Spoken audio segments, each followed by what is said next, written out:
যুব সমাজের কেন্দ্রীয় আকর্ষণ, আন্তর্জাতিক খ্যাতি সম্পন্ন মুফাসসিরে কোরআন ডক্টর মিজানুর রহমান আজহারী।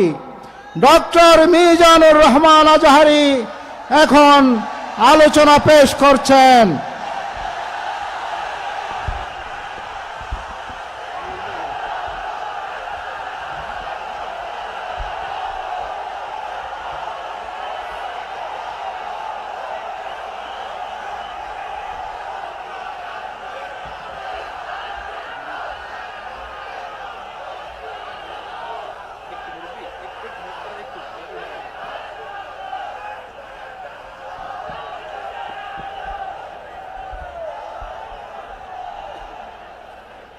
السلام عليكم ورحمة الله وبركاته. إن الحمد لله نحمده ونستعينه ونستغفره ونؤمن به ونتوكل عليه ونعوذ بالله من شرور أنفسنا ومن سيئات أعمالنا. من يهده الله فلا مضل له ومن يضلل فلا هادي له فلن تجد له وليا مرشدا. ونشهد أن لا إله إلا الله وحده لا شريك له هو الذي لا ضد له ولا ند له لا مثل له ولا مثيل له لا وزير له ولا كفيل له لا شبه له ولا شبيه له لا ولد له ولا والد له وهو الواحد الفرد الصمد لم يلد ولم يولد ولم يكن له كفوا أحد. ونشهد أن سيدنا ونبينا وحبيبنا وبشيرنا ونذيرنا وطبيبنا وطبيب قلوبنا وحبيبنا وحبيب ربنا محمدا عبد الله ورسوله أرسله بالحق بشيرا ونذيرا وداعيا إلى الله بإذنه وسراجا منيرا.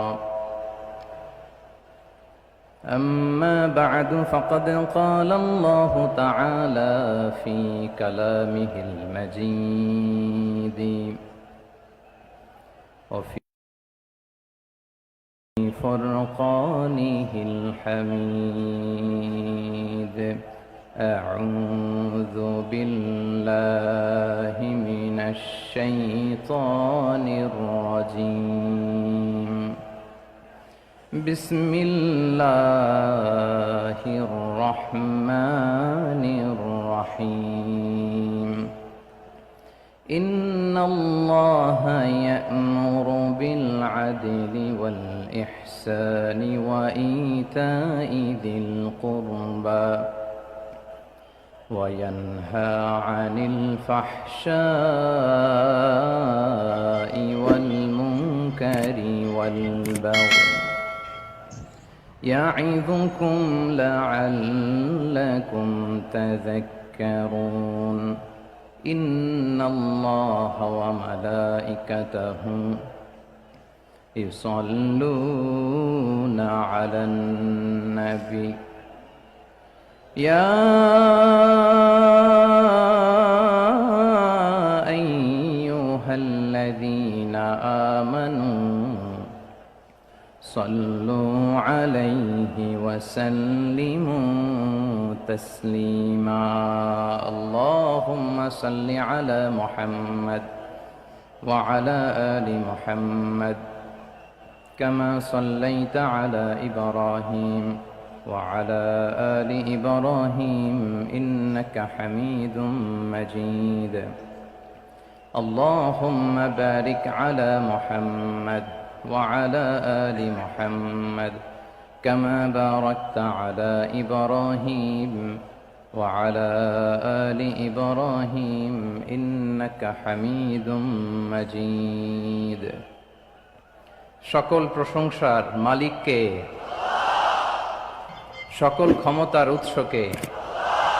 কেউ যেটা পারে না পারে কে, কেউ যেটা দেখে না দেখে কে, কেউ যেটা শোনে না শোনে কে? সে আল্লাহ তাআলার দরবারে আমরা শুকরগুজার হচ্ছি। সবাই পড়ে নিচ্ছি কালিমাতুশ শুকর, আলহামদুলিল্লাহ। প্রিয় চট্টলাবাসী, গলা ছেড়ে দিয়ে আওয়াজ করে একসাথে সবাই পড়ুন, রব্বানা লাকাল হামদ হামদান কাসীরান তাইয়্যিবান মুবারাকান ফি ইয়া রাব্বি লাকাল হামদু কামা ইয়ানবাগি লিজালালি ওয়াজহিকা ওয়া আযীমি সুলতানিকা লাকাল হামদু বিল ঈমান লাকাল হামদু বিল ইসলাম লাকাল হামদু বিল কুরআন।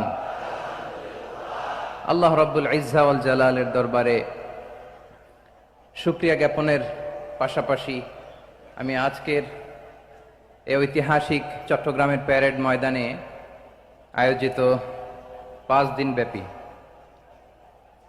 তাফসিরুল কোরআন মাহফিলের যারা সম্মানিত আয়োজক বৃন্দ, ইসলামী সমাজ কল্যাণ পরিষদ চট্টগ্রামকে অন্তরের অন্তঃস্থল থেকে ধন্যবাদ এবং মোবারকবাদ জানাতে চাই, যারা দীর্ঘ কয়েক মাস ব্যাপী অনেক কষ্ট করে, অনেক ডিজাইন করে, অনেক প্ল্যান প্রোগ্রাম করে এরকম চমৎকার একটি কোরআনের বাগানকে সাজিয়েছে।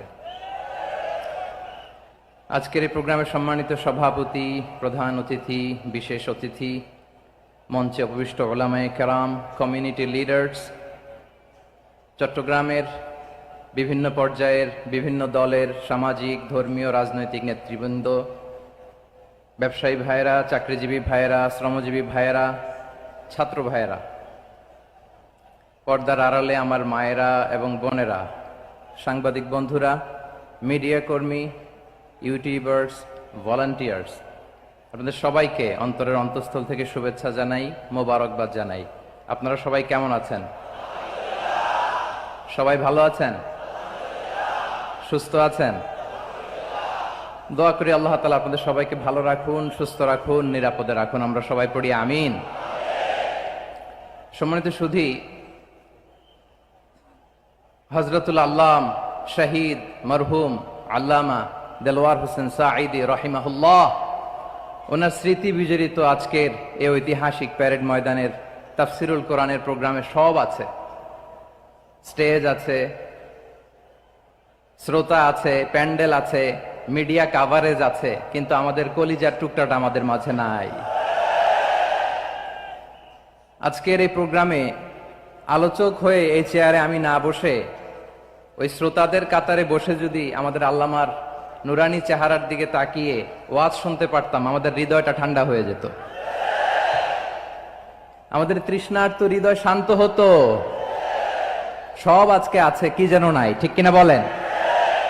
আল্লাহ তাআলা প্রতি 100 বছরে একজন মুজাদ্দিদ পাঠায়, প্রতি 100 বছরে একজন মুজাদ্দিদ, যিনি সমাজকে সংস্কার করেন। আল্লামা দেলওয়ার হোসেন সাঈদী রাহিমাহুল্লাহ ছিলেন তেমন একজন মুজাদ্দিদ। চিৎকার করে বলেন ঠিক কিনা?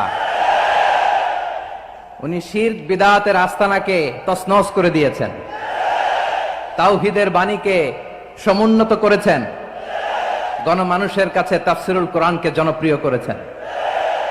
আজীবন আজীবন তিনি ইসলামকে বিজয়ী শক্তি হিসেবে দেখার স্বপ্ন দেখতেন।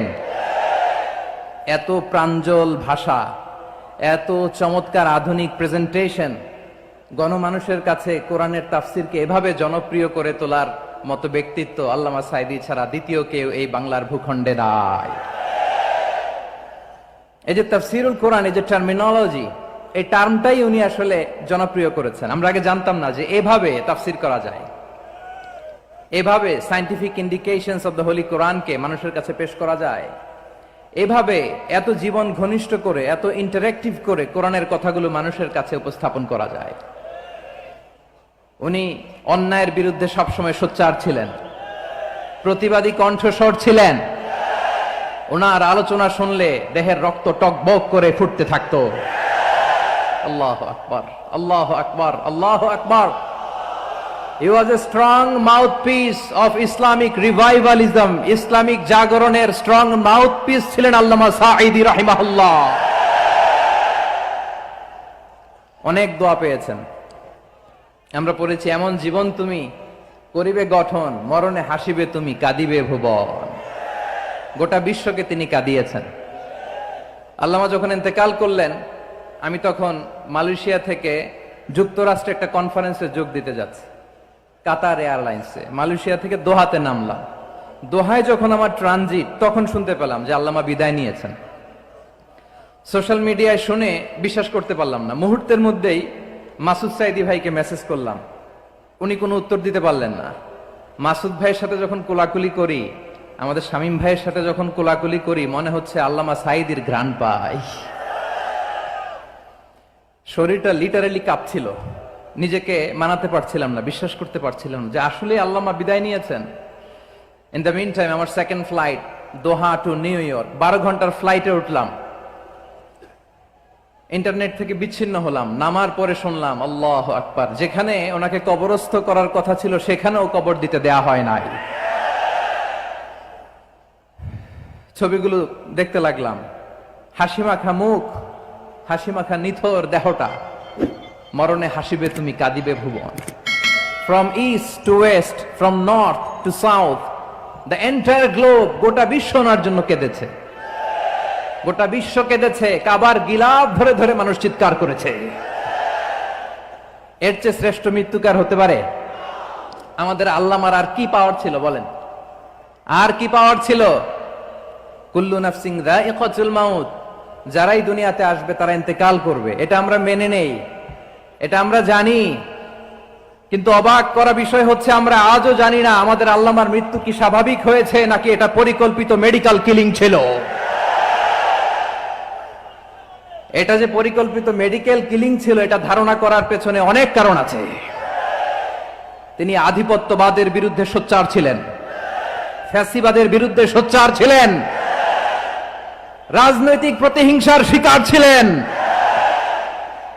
এজন্য এটা মেডিকেল কিলিং হতে পারে, এ ধারণা আমরা করতেই পারি। আওয়াজ করে বলেন ঠিক কিনা? যে সময়টা আমরা কাটাচ্ছি, এত সুন্দর সময় বাংলাদেশ আর পাবে না। আমাদের জন্মের পর থেকে এরকম চমৎকার সময় আমরা পাই নাই। এটাই আসল সময়। আমরা ইন্টারিম গভর্নমেন্টের কাছে দাবি জানাই, উচ্চতর তদন্ত কমিটি করে এটাকে হত্যাকাণ্ড ছিল নাকি স্বাভাবিক মৃত্যু ছিল, এই রিপোর্ট গণমানুষের কাছে প্রচার করে জানাতে হবে। এই দাবির সাথে কি সবাই আপনারা একমত? কারা কারা একমত হাত তুলে দেখান।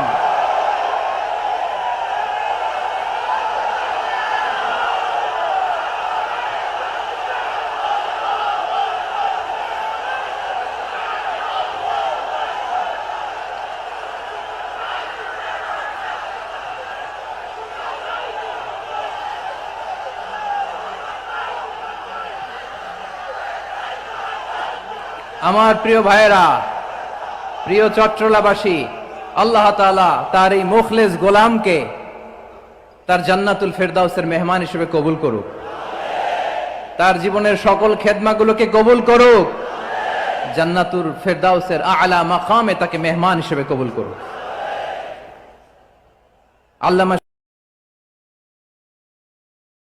শহীদ দেলোয়ার হোসেন সাঈদী রাহিমাহুল্লাহ, উনি ছাড়াও এই ঐতিহাসিক ময়দানে কথা বলেছেন আল্লামা লুৎফুর রহমান রাহিমাহুল্লাহ। চলে গিয়েছেন আমাদেরকে ছেড়ে। তিনি বলতেন, ইনশাআল্লাহ মিজান আবার আসবে। হুজুর, আমি তো আসলাম, আপনি তো আমাদেরকে ছেড়ে চলে গেলেন। আল্লাহু আকবার, আল্লাহু আকবার, আল্লাহু আকবার।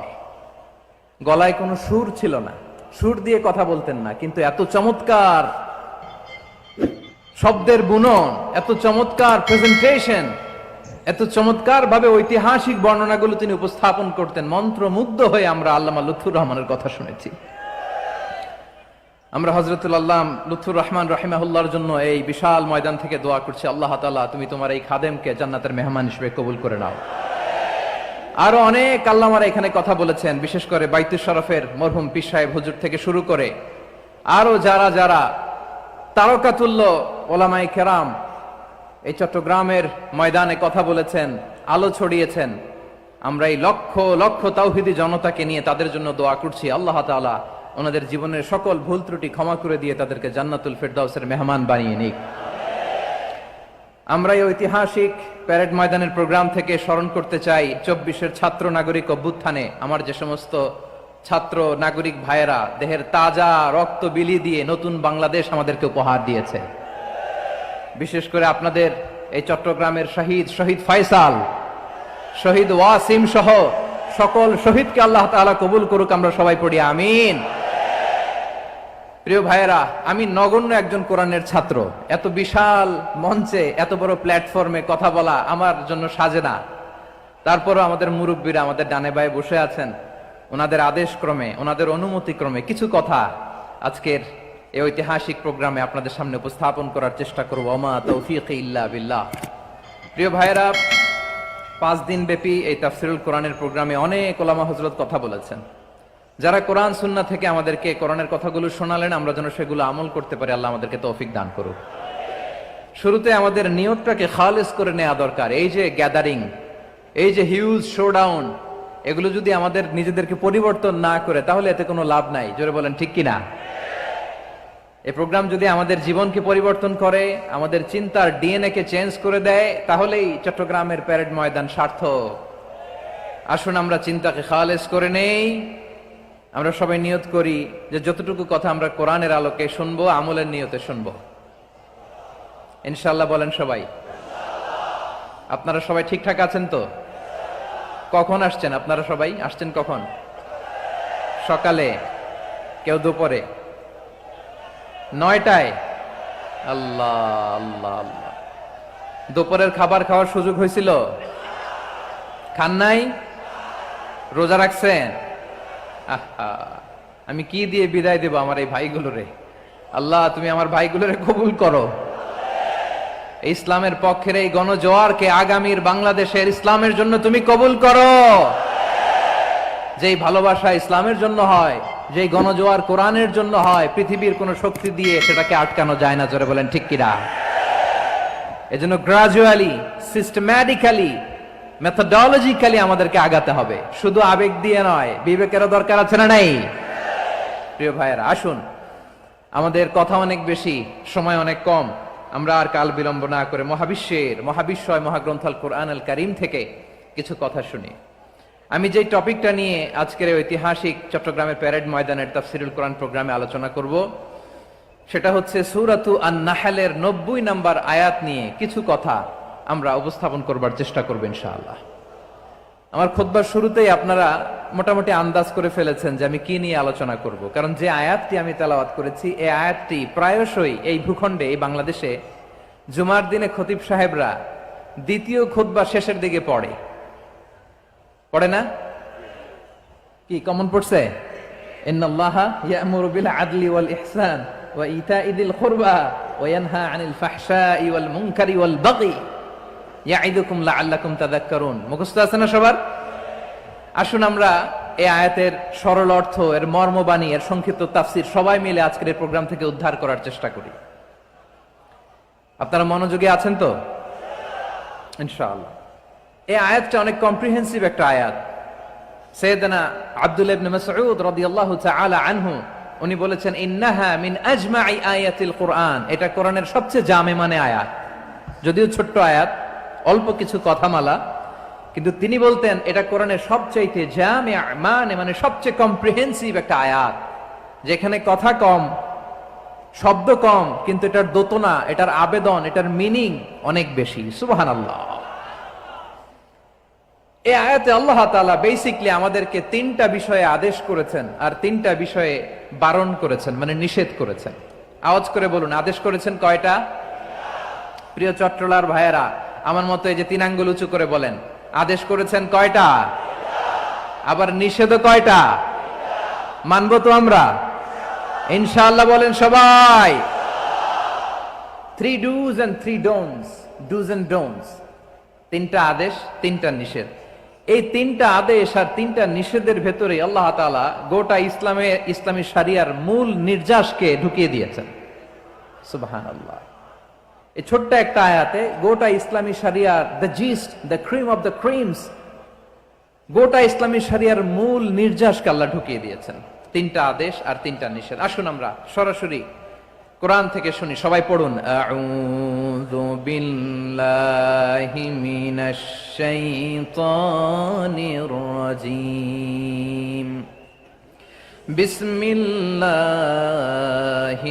রহমানির রহিম। ইন্নাল্লাহা ইয়া'মুরু বিল আদলি ওয়াল ইহসানি ওয়া ইতাই যিল কুরবা ওয়া ইয়ানহা আনিল ফাহশাই ওয়াল মুনকারি ওয়াল বাগি ইয়া'ইযুকুম লা'আল্লাকুম তাযাক্কারুন।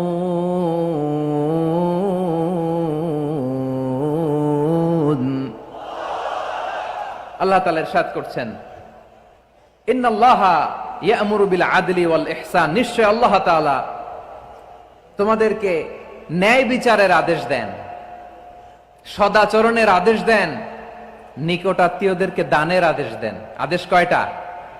আওয়াজ করে সবাই বলুন তো কয়টা? নিশ্চয় আল্লাহ তাআলা তোমাদেরকে ন্যায় বিচারের আদেশ দেন, সদাচরণের আদেশ দেন, তিনি তোমাদের নিকটাত্মীয়দেরকে দানের আদেশ দেন, আর তিনি তোমাদেরকে অশ্লীলতা থেকে নিষেধ করেন, মন্দ কাজ থেকে নিষেধ করেন, অবাধ্যতা সীমা লঙ্ঘন থেকে নিষেধ করেন। তিনি তোমাদেরকে উপদেশ দেন যাতে তোমরা শিক্ষা গ্রহণ করো। সুবহানাল্লাহ। উপদেশ দিচ্ছে স্বয়ং কে? 3টা জিনিসের আদেশ। ইয়া'মুরু বিল আদল, সুবিচার ন্যায় বিচারের আদেশ তিনি দেন। ইহসানের আদেশ দেন, যাতে আমরা ইহসান করি, একে অপরের প্রতি সুবিচার করি, মহানুভবতা দেখায়, অনুগ্রহ দেখায়, আর নিকট আত্মীয়দেরকে যেন আমরা দান করি। এই 3টা আদেশ তিনি দিয়েছেন। আর কোন 3টা জিনিস থেকে তিনি বারণ করেছেন? অশ্লীলতা, ফাহশা, মুনকার, মানে সব মন্দ আর অসৎ কাজ, এগুলো থেকে তিনি আমাদেরকে বারণ করেন। ওয়াল বাগি, অবাধ্যতা, সীমা লঙ্ঘন, এই 3টা কাজ থেকে তিনি আমাদেরকে বারণ করেন। তিনি আমাদেরকে উপদেশ দেন, স্বয়ং আল্লাহ তাআলা আমাদেরকে উপদেশ দেন যাতে করে আমরা শিক্ষা গ্রহণ করি। সুবহানাল্লাহ পড়ে। তাহলে আসুন আমরা ধরে ধরে একটা একটা করে সামনের দিকে আগাই। আল্লাহ তাআলা প্রথমে আমাদেরকে আদেশ দিয়েছেন আদালের। ইন্নাল্লাহা ইয়া'মুরু বিল আদল। আওয়াজ করে বলুন আল আদাল। সবাই পড়ুন আল আদাল। আমরা উর্দু জানি, হিন্দি জানি, অনেকে ইংরেজিও জানি, কিন্তু আরবি শব্দগুলো আমাদের মুখ দিয়ে বেরোতে চায় না। আওয়াজ করে বলুন আল আদাল। মাশাআল্লাহ। ইন্নাল্লাহা ইয়া'মুরু বিল আদল। আল্লাহ তাআলা আমাদেরকে আদলের আদেশ দেন। আদল অনেকে না বুঝলেও আদালত শব্দটা বুঝবেন। আদালত, আদালত, আদালত বুঝেন না? যেখানে বিচার কার্যের ফয়সালা করা হয়, কোর্ট কাচারি আদালত, এটা তো ভেরি কমন। এটা শুনছেন না সবাই? আদালত, যেখানে ন্যায় বিচার হবে, সুশাসন হবে। কিন্তু ভাগ্যের কি নির্মম পরিহাস, ওখান থেকে মিথ্যা সাক্ষী দিয়ে মনমতো রায় দিয়ে দেয়া হয়। এগুলোর পরিবর্তন হওয়ার দরকার আছে না নাই? প্রিয় ভাইয়েরা, আদালত, আল আদল, ইংরেজিতে বলে জাস্টিস, ন্যায় বিচার, সুবিচার, সুশাসন, জাস্টিস, আল আদল, সব জায়গায় এই জাস্টিস থাকা দরকার। Justice should be prevailed in the society. The mission of all prophet was to uphold the justice. সব নবীর মিশন ছিল এই জাস্টিসকে, আদালকে, সুশাসন আর সুবিচারকে নিশ্চিত করা। পড়েন সুবহানাল্লাহ। And the core message of every divine scripture was to uphold justice. পৃথিবীর সব আসমানি কিতাবের মূল শিক্ষা ছিল এই জাস্টিসকে সমাজে এনশিওর করা, সুবিচার, সুশাসনকে এনশিওর করা। তাহলে প্রিয় ভাইরা, আমরা বুঝতে পারলাম আল আদল শব্দের মানে হচ্ছে ইনসাফ বা সুবিচার বা ন্যায় বিচার। এটা হচ্ছে একটা general meaning, very general meaning. আপনি যদি ইন ডেপথ বুঝতে চান, আরো ভেতরে যান, তাহলে আদল মানে হচ্ছে সমন্বয়, আদল মানে হচ্ছে ভারসাম্য, ব্যালেন্স। আদল মানে হচ্ছে মধ্যম পন্থা। সুবহানাল্লাহ পড়েন। কারণ সব সময় সমান সমান হইলেই সুবিচার হয় না। কথা কি বুঝতেছেন? ইসলামের দ্য কনসেপ্ট অফ আদল, এটা এমন আদল, এটা সব সময় সমান সমান নয়। যখন সমান সমান দেয়া দরকার, ইসলাম সমান সমান দেয়। যখন ব্যালেন্স করা দরকার, চেক এন্ড ব্যালেন্স, সমন্বয়, ভারসাম্য করা দরকার, তখন ইসলাম ভারসাম্য করে দেয়। এটার নাম আদল। সুবহানাল্লাহ। সহজ করে আপনাদেরকে বুঝাই। যেমন ধরুন, একটা পরিবারের 3 জন সদস্য, স্বামী, স্ত্রী আর সন্তান। তাদের সকালবেলার ব্রেকফাস্টে, স্বামীর সকালের নাস্তায় স্বামীর 3টা রুটি লাগে, স্ত্রীর 2টা লাগে, আর সন্তানের 1টা রুটি লাগে। এখন আমি যদি সমান সমান করে আদল করতে চাই, সবাইকে যদি 3টা করে রুটি দেই, তাহলে স্বামী বেচারার জন্য ঠিক আছে, কি বলেন? কথা কি বুঝতেছেন না কষ্ট হয়ে যাচ্ছে? যদি সমান সমানের নিয়মে আগাই, তাহলে 3টা করে যদি রুটি দেই, স্বামীর জন্য ওকে, কিন্তু স্ত্রীর জন্য 1টা বেশি হয়ে যায়। আর সন্তানের জন্য কয়টা বেশি হয়? আচ্ছা, এই তো বুঝতেছেন, মাশাআল্লাহ। আচ্ছা, 2টা করে যদি সবাই দেই সমান সমান নীতিতে, তাহলে স্ত্রীর জন্য, স্ত্রী বেচারির জন্য ঠিক আছে, কিন্তু স্বামীর কয়টা কম পড়ে? আর সন্তানের বেশি হয়ে যায় কয়টা? আচ্ছা, সমান সমান নীতিতে সবাইকে যদি সকালের নাস্তার জন্য 1টা করে রুটি দেই, সন্তানের জন্য ঠিক আছে, কিন্তু স্ত্রী বেচারির কম পড়ে কয়টা? স্বামীর কম পড়ে কয়টা? 2টা। কথা কি বুঝতেছেন? আর আমি যদি স্বামীকে দেই 3টা, স্ত্রীকে দেই 2টা, আর সন্তানকে দেই 1টা, তাহলে কারো অপচয় হবে না। যার যতটুকু দরকার ঠিক ততটুকুই কাজে লাগবে। চিল্লায় বলেন ঠিক কিনা? এটাই হচ্ছে ইসলামের আদল, যেখানে যার যতটুকু দরকার তাকে সেখানে ঠিক ততটুকু দিয়ে দেওয়ার নামই হচ্ছে আদল। চিল্লায় পড়েন আল্লাহু আকবার।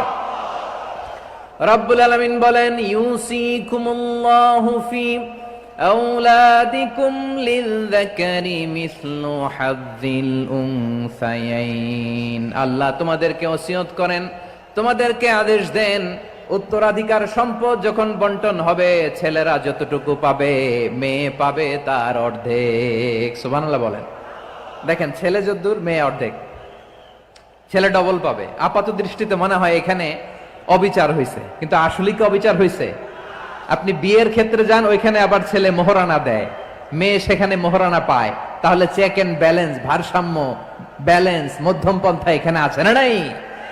এটাই হচ্ছে ইসলামের আদল। আল্লাহ তাআলা এই আদলের আদেশ দিয়েছেন, সুবিচার, ন্যায় বিচার, সুশাসন এবং ভারসাম্যের আদেশ দিয়েছেন। প্রিয় ভাইয়েরা, একটি শান্তিময় সমাজ, একটা সমৃদ্ধ সমাজ, একটা মানবিক সমাজ যদি আমরা পেতে চাই, এই আয়াতের মধ্যে যতগুলো পয়েন্ট আছে সবগুলোর বাস্তবায়ন লাগবে। কথা বুঝতে পেরেছেন? বলেন, আওয়াজ করে বলেন, আমরা একটা শান্তির সমাজ চাই কি চাই না? আমরা একটা সমৃদ্ধ বাংলাদেশ চাই কি চাই না? আমরা একটা মানবিক বাংলাদেশ চাই কি চাই না? এই আয়াতে আল্লাহ তাআলা একটা মানবিক সমাজের রূপরেখা টেনেছেন। তার প্রথম কথা হচ্ছে, ইন্নাল্লাহা ইয়ামুরু বিল আদল। আল্লাহ তাআলা তোমাদেরকে আদলের নির্দেশনা দেয়, সুবিচার, সুশাসনের নির্দেশনা দেয়। যে সমাজে আদল থাকে না, সে সমাজে জুলুম মানুষের ঘাড়ে চেপে বসে। আদলের বিপরীত হচ্ছে জুলুম। আদলের বিপরীত কি? জুলুম বা জাওর, অত্যাচার, অবিচার, বৈষম্য। এই যে বৈষম্য বিরোধী ছাত্র আন্দোলন কমন পড়ছে? এই যে একজন সমন্বয় একটু দেখা করলো আমার সাথে। জুলুম মানে হচ্ছে বৈষম্য।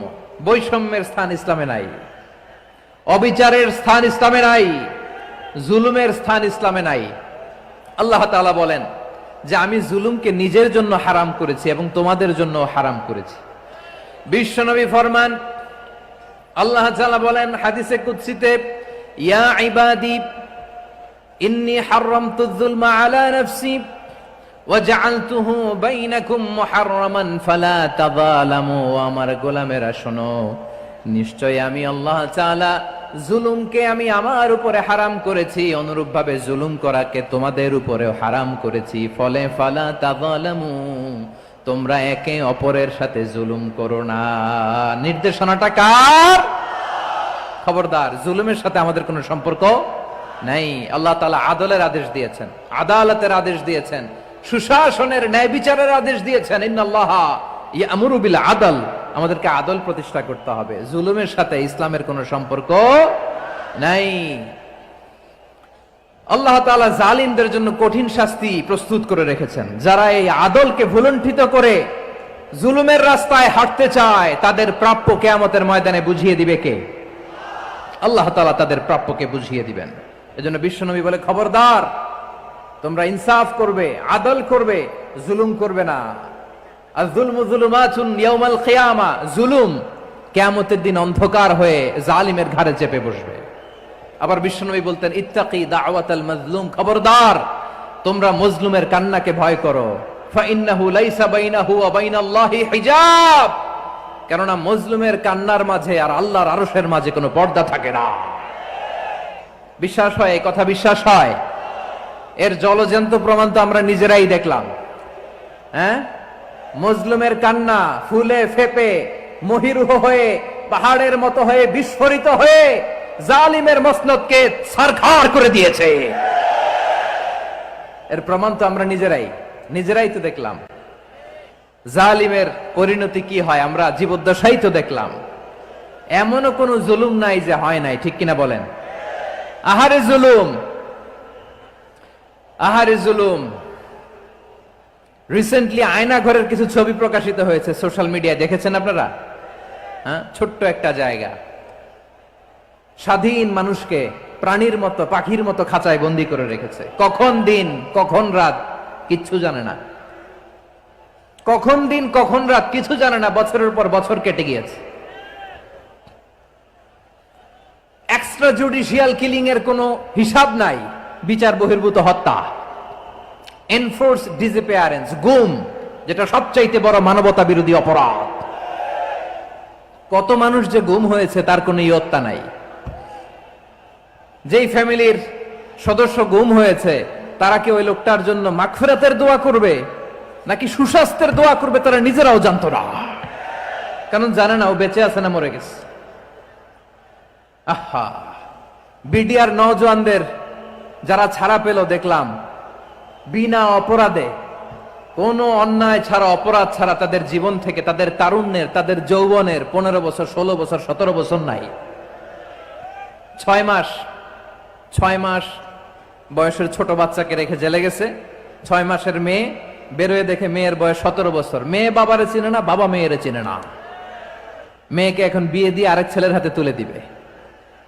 মেয়ের শৈশব বাবা দেখে নাই, মেয়ের কৈশোর বাবা দেখে নাই, মেয়ের তারুণ্য দেখে নাই। আরেক যুবককে দেখলাম 14 বছরের 14 দিনের সংসার, 2 সপ্তাহের সংসার শেষে জেলে গেছে। কত যুবকের যে স্ত্রী চলে গিয়েছে ফ্যামিলি ছেড়ে, কারণ জানে না তো কবে আসবে, কি হবে, কেউ জানতো না।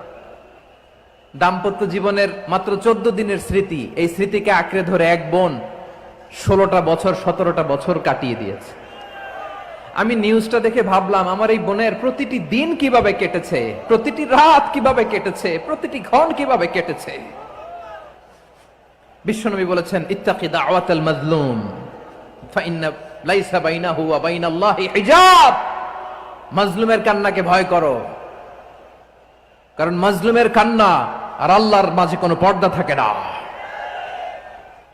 আমরা আর এরকম কোন জুলুম বাংলাদেশে দেখতে চাই না, জোরে বলেন ঠিক কিনা? আর কেউ নতুন করে জালিম হোক আপনারা চান? আবার নতুন করে কেউ ফ্যাসিস্ট হোক আপনারা চান?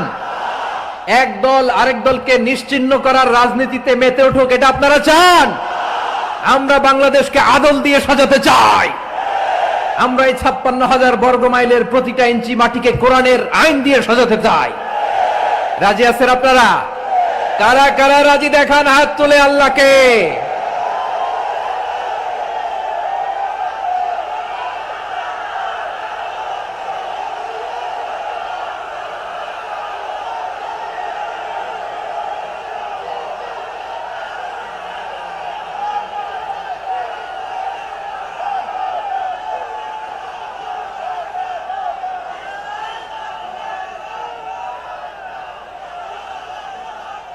বসুন, আমার প্রিয় বীর চট্টলার তৌহিদি মুসলমান, আমরা আর নতুন করে কেউ জালিম হোক এটা চাই না, নতুন করে আবার কেউ ফ্যাসিস্ট হোক আমরা চাই না, এক দল আরেক দলকে নিশ্চিহ্ন করার রাজনীতি করুক আমরা চাই না। আমরা সুশাসনের বাংলাদেশ চাই, আমরা মানবিক বাংলাদেশ চাই, আমরা একটা সমৃদ্ধ বাংলাদেশ চাই, আমরা বিশ্বের বুকে সম্মান নিয়ে মাথা উঁচু করে দাঁড়াতে চাই, ঠিক কিনা বলেন? আল্লাহ বললেন, এটা যদি তোমরা চাও, একটা সমৃদ্ধ সমাজ যদি বিনির্মাণ করতে চাও, মানবিক সমাজ যদি বিনির্মাণ করতে চাও, আমি তোমাদেরকে সেজন্য প্রথমে আদালতের নির্দেশ দিলাম। ইন্নাল্লাহা ইয়া'মুরু বিল আদল, নিশ্চয় আল্লাহ তাআলা তোমাদেরকে ন্যায় বিচার সুশাসন এটার আদেশ দেন। সুবহানাল্লাহ। আদাল, ন্যায় বিচারের আদেশ আল্লাহ তাআলা কোরআনের বিভিন্ন আয়াতে দিয়েছেন। আল্লাহ তাআলা বলছেন, ইন্নাল্লাহা يأمركم أن تؤدوا الأمانات إلى أهلها وإذا حكمتم بين الناس أن تحكموا بالعدل إن الله نعم ما يعظكم به إن الله كان سميعا بصيرا। আল্লাহ তাআলা বললেন, আল্লাহ আদেশ দিচ্ছেন, যে ব্যক্তি আমানতের হকদার তার হাতে তোমরা আমানত পৌঁছে দাও, আর যখন তোমরা বিচার কার্য করবে, বিচার ফয়সালা করবে, আদালতের সাথে করো। সুবহানাল্লাহ বলেন। ওয়া ইযা হাকামতুম বাইনান নাসি আন তাহকুমু বিল আদল, আদালতের সাথে করবা। আল্লাহ তাআলা বলেন, যারা জাজ হবে, বিচারক হবে, তাদের যদি বাদী বিবাদীর কারোর সাথে শত্রুতা থাকে, কারোর সাথে যদি কোনো ধরনের রেষারেষি থাকে, আল্লাহ বলেন বিচার কার্য করতে যে ওই শত্রুতা রেষারেষির কারণে আদালতের বাইরে যে অবিচার করে বিচার করো না। ওয়ালা ইয়াজরিমান্নাকুম শানাআনু কওমিন আলা আল্লা তা'দিলু ই'দিলু হুয়া আকরাবু লিত্তাকওয়া ওয়াত্তাকুল্লাহা ইন্নাল্লাহা খাবীরুম বিমা তা'মালুন। খবরদার কোন জাতির প্রতি, কোন গোষ্ঠীর প্রতি, কোন গোত্রের প্রতি আক্রোশ যেন তোমাদেরকে ন্যায় বিচার থেকে দূরে সরিয়ে না দেয়, বরং আমি আল্লাহর আদেশ হলো ই'দিলু, তোমরা আদল করো, ন্যায় বিচার করো, সুবিচার করো, সুশাসন প্রতিষ্ঠা করো। হুয়া আকরাবু লিত্তাকওয়া, এটাই তাকওয়ার সবচেয়ে কাছাকাছি। সুবহানাল্লাহ বলেন। কোরআনের বিভিন্ন আয়াতে আল্লাহ তাআলা স্পেসিফিকলি ধরে ধরে বিচার করার সময় আমরা যেন আদল করি সেটা বলেছেন। কোরআনের কোন কোন জায়গায় আল্লাহ তাআলা এই আল আদল শব্দটা ব্যবহার করেছেন। আবার একই জিনিস ইনসাফ, সুবিচার, সুশাসন, ন্যায় বিচার, ন্যায় পরায়ণতা বুঝাতে আল্লাহ তাআলা কখনো কখনো আল কিসত শব্দটা ব্যবহার করেছেন। আওয়াজ করে সবাই বলুন আল কিসত। প্রিয় ভাইরা, সবাই আওয়াজ করে আমার সাথে সাথে বলুন আল কিসত। আল্লাহ তাআলা বলেন, ওয়া ইন হাকামতা ফাহকুম বাইনাহুম বিল কিসতি ইন্নাল্লাহা ইউহিব্বুল মুকসিতিন। যখন তুমি বিচার করবে, বিশ্বনবীকে উদ্দেশ্য করে অ্যাড্রেস করে বললেন, নবী হে, ইহুদিরা কোনো বিষয়ে মীমাংসার জন্য যদি আপনার দরবারে আসে, যদি বিচার করতে হয়, খবরদার অবিচার করবেন না। ফয়সালা যেটা করবেন কিসতের সাথে করবেন, ন্যায় পরায়ণতার সাথে করবেন, কারণ ইন্নাল্লাহা ইউহিব্বুল মুকসিতিন, নিশ্চয় আল্লাহ রাব্বুল ইজ্জাত ন্যায় পরায়ণশীলদেরকে বড্ড ভালোবাসেন। সুবহানাল্লাহ বলেন। ন্যায় পরায়ণ লোকদেরকে আল্লাহ তাআলা বড্ড ভালোবাসেন। অন্য আয়াতে আল্লাহ তাআলা বলছেন, وَنَضَعُ الْمَوَازِينَ الْقِسْطَ لِيَوْمِ الْقِيَامَةِ فَلَا تُظْلَمُ نَفْسٌ شَيْئًا। আমি কিয়ামতের দিন ন্যায় পরায়ণতার মানদণ্ড স্থাপন করব, যেটাকে আমরা মিজানের পাল্লা বলি। আল্লাহ বলেন, ন্যায় বিচারের মানদণ্ড কিয়ামতের ময়দানে আমি আল্লাহ স্থাপন করব। সেদিন কারো প্রতি বিন্দু পরিমাণ, এক চুল পরিমাণ অবিচার করা হবে না, কোনো অবিচার করা হবে না। সেদিন সুশাসন হবে, সুবিচার হবে, ন্যায় পরায়ণতার সাথে বিচার হবে। আওয়াজ করে পড়েন আল্লাহু আকবার। তাহলে প্রিয় ভাইরা, যে তিনটি বিষয়ে আল্লাহ তাআলা আমাদেরকে আদেশ দিয়েছেন, তার প্রথমটা হচ্ছে আদালত, ইনসাফ, সুবিচার, ন্যায় বিচার। এটা আমরা চাই কি চাই না? বিশ্বনবী ন্যায় বিচার, ন্যায় পরায়ণতা, সুশাসন প্রতিষ্ঠিত করেন কি করেন নাই? আপনারা বিশ্বনবীর সিরাত যারা পড়েছেন, আপনি দেখবেন বিশ্বনবীর সিরাতের পরতে পরতে, বাকে বাকে, সিরাতের বাকে বাকে এই আদালতের নমুনা মেলে। সুবহানাল্লাহ বলেন। ছোট্ট একটা নমুনা রাসূল সাল্লাল্লাহু আলাইহি ওয়াসাল্লামের আসসিরা আল আতরা থেকে ছোট্ট একটা নমুনা আপনাদের খেদমতে এখানে উপস্থাপন করি। বিশ্বনবী সাল্লাল্লাহু আলাইহি ওয়াসাল্লাম মক্কা বিজয় করলেন 8ম হিজরিতে। মক্কা বিজয় শেষে তিনি কয়েক সপ্তাহ মক্কাতে অবস্থান করলেন। ইন দ্য মিন টাইম মক্কার একটা ভেরি প্রেস্টিজিয়াস এন্ড ডিগনিফাইড ফ্যামিলির নারী চুরিতে ধরা পড়ল। কিসে ধরা পড়ল? সবাই বলেন কিসে? আমাদের সমাজে আসেনি এটা? আছে? ছোট না বড়? হ্যাঁ, হিসাব করে শেষ করা যায় না। 3.25 লাখ কোটি টাকা নাই উন্নয়ন প্রকল্পের নামে। উন্নয়ন প্রকল্পের নামে 3.25 লাখ কোটি টাকা নাই। 3.25 লাখ কোটি টাকা লিখতে পারবেন আপনি? এক টানে লিখতে পারবেন? বুঝতেছেন কত বড় সংখ্যা? হ্যাঁ, বনু মাখজুমিয়া গোত্রের এক নারী মক্কায় চুরিতে ধরা পড়ল। বলেন তো চুরি করলে বিধান কি? কি কাটতে হবে? চুরির বিধান হলো হাত কেটে দাও। তাও সেটা গোপনে নয়, প্রকাশ্যে জনসম্মুখে হাত কেটে দাও। বনু মাখজুমিয়া গোত্রের নারী যখন চুরিতে ধরা পড়লো, সাহাবারা চিন্তায় পড়ে গেলেন। সবেমাত্র মক্কার লোকেরা কালিমা পড়ে মুসলমান হয়েছে, ইসলামের আইন কানুন তেমন জানে না, ইসলামী শরিয়ার সাথে বেশি পরিচিত নয়। এখন যদি বিশ্বনবী চুরির যেই বিধান এটা যদি কায়েম করে হাত যদি কেটে দেয়, না জানি মক্কার লোকেরা আবার বিগড়ে যায়, না জানি মক্কার লোকেরা আবার মুরতাদ হয়ে যায়, না জানি মক্কার লোকেরা ইসলাম থেকে দূরে সরে যায়। চলো চলো, সাহাবীরা মিলে পরামর্শ করলেন, চলো বিশ্বনবীর কাছে যে বলি, ও নবী, শুধু কেবলমাত্র একমাত্র এই নারীর জন্য চুরির হাত কাটার বিধানটা আপনি একটু থামিয়ে দেন। চুরির হাত কাটার যে বিধান এখানে একটু রহিত করে দেন, বাকিগুলা কইরেন মদিনাতে যে চলবে, কিন্তু মক্কায় এবারের জন্য মাফ করে দেন। কিন্তু কে বলবে? এই যে পরামর্শ, সাজেশন, এটা কে দিবে বিশ্বনবীর কাছে? সাহাবারা চিন্তায় পড়ে গেলেন। আল্লাহর নবীর সামনে দাঁড়িয়ে আল্লাহর দেয়া হুদুদ, আল্লাহর দেয়া বিধান থামিয়ে দেওয়া, মাফ করে দেওয়া, এই কথা বিশ্বনবীর সামনে বলার সাহস তো কেউ রাখে না।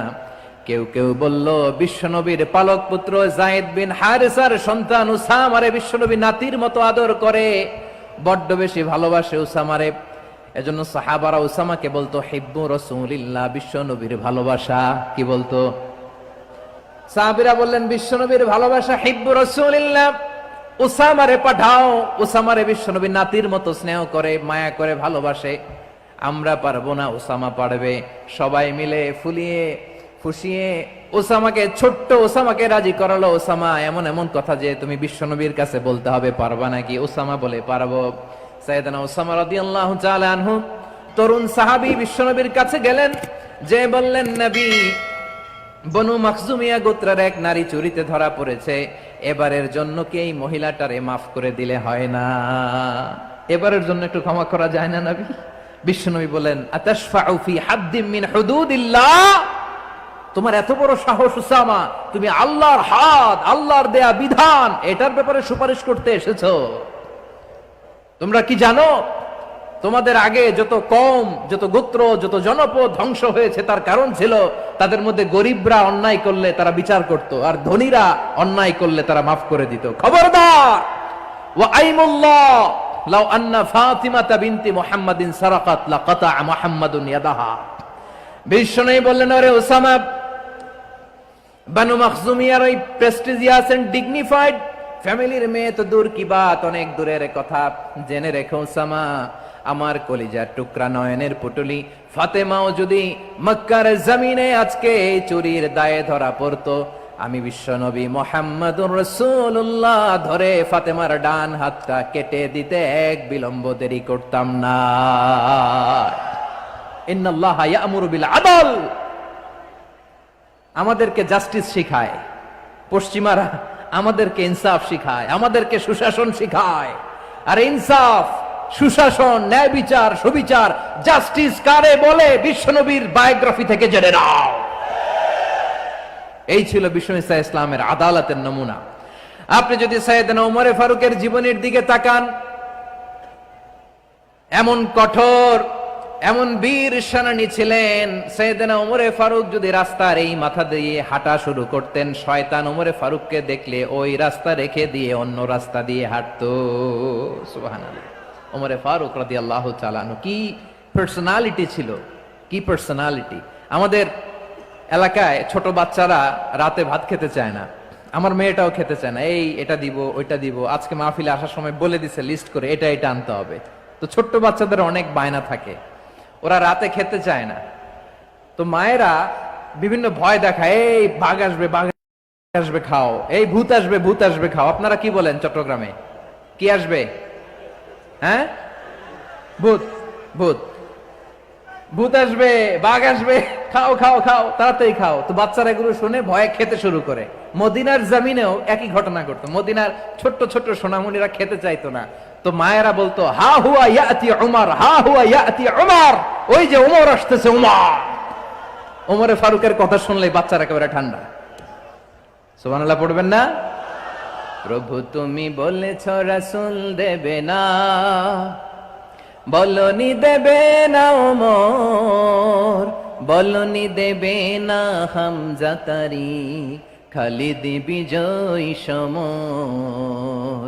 প্রভু তুমি বলেছ রাসূল দেবে না, বলনি দেবে না ওমর, বলনি দেবে না হামজা তারিক, খালিদ বিজয় সমর। প্রভু তুমি বলেছ রাসূল দেবে না।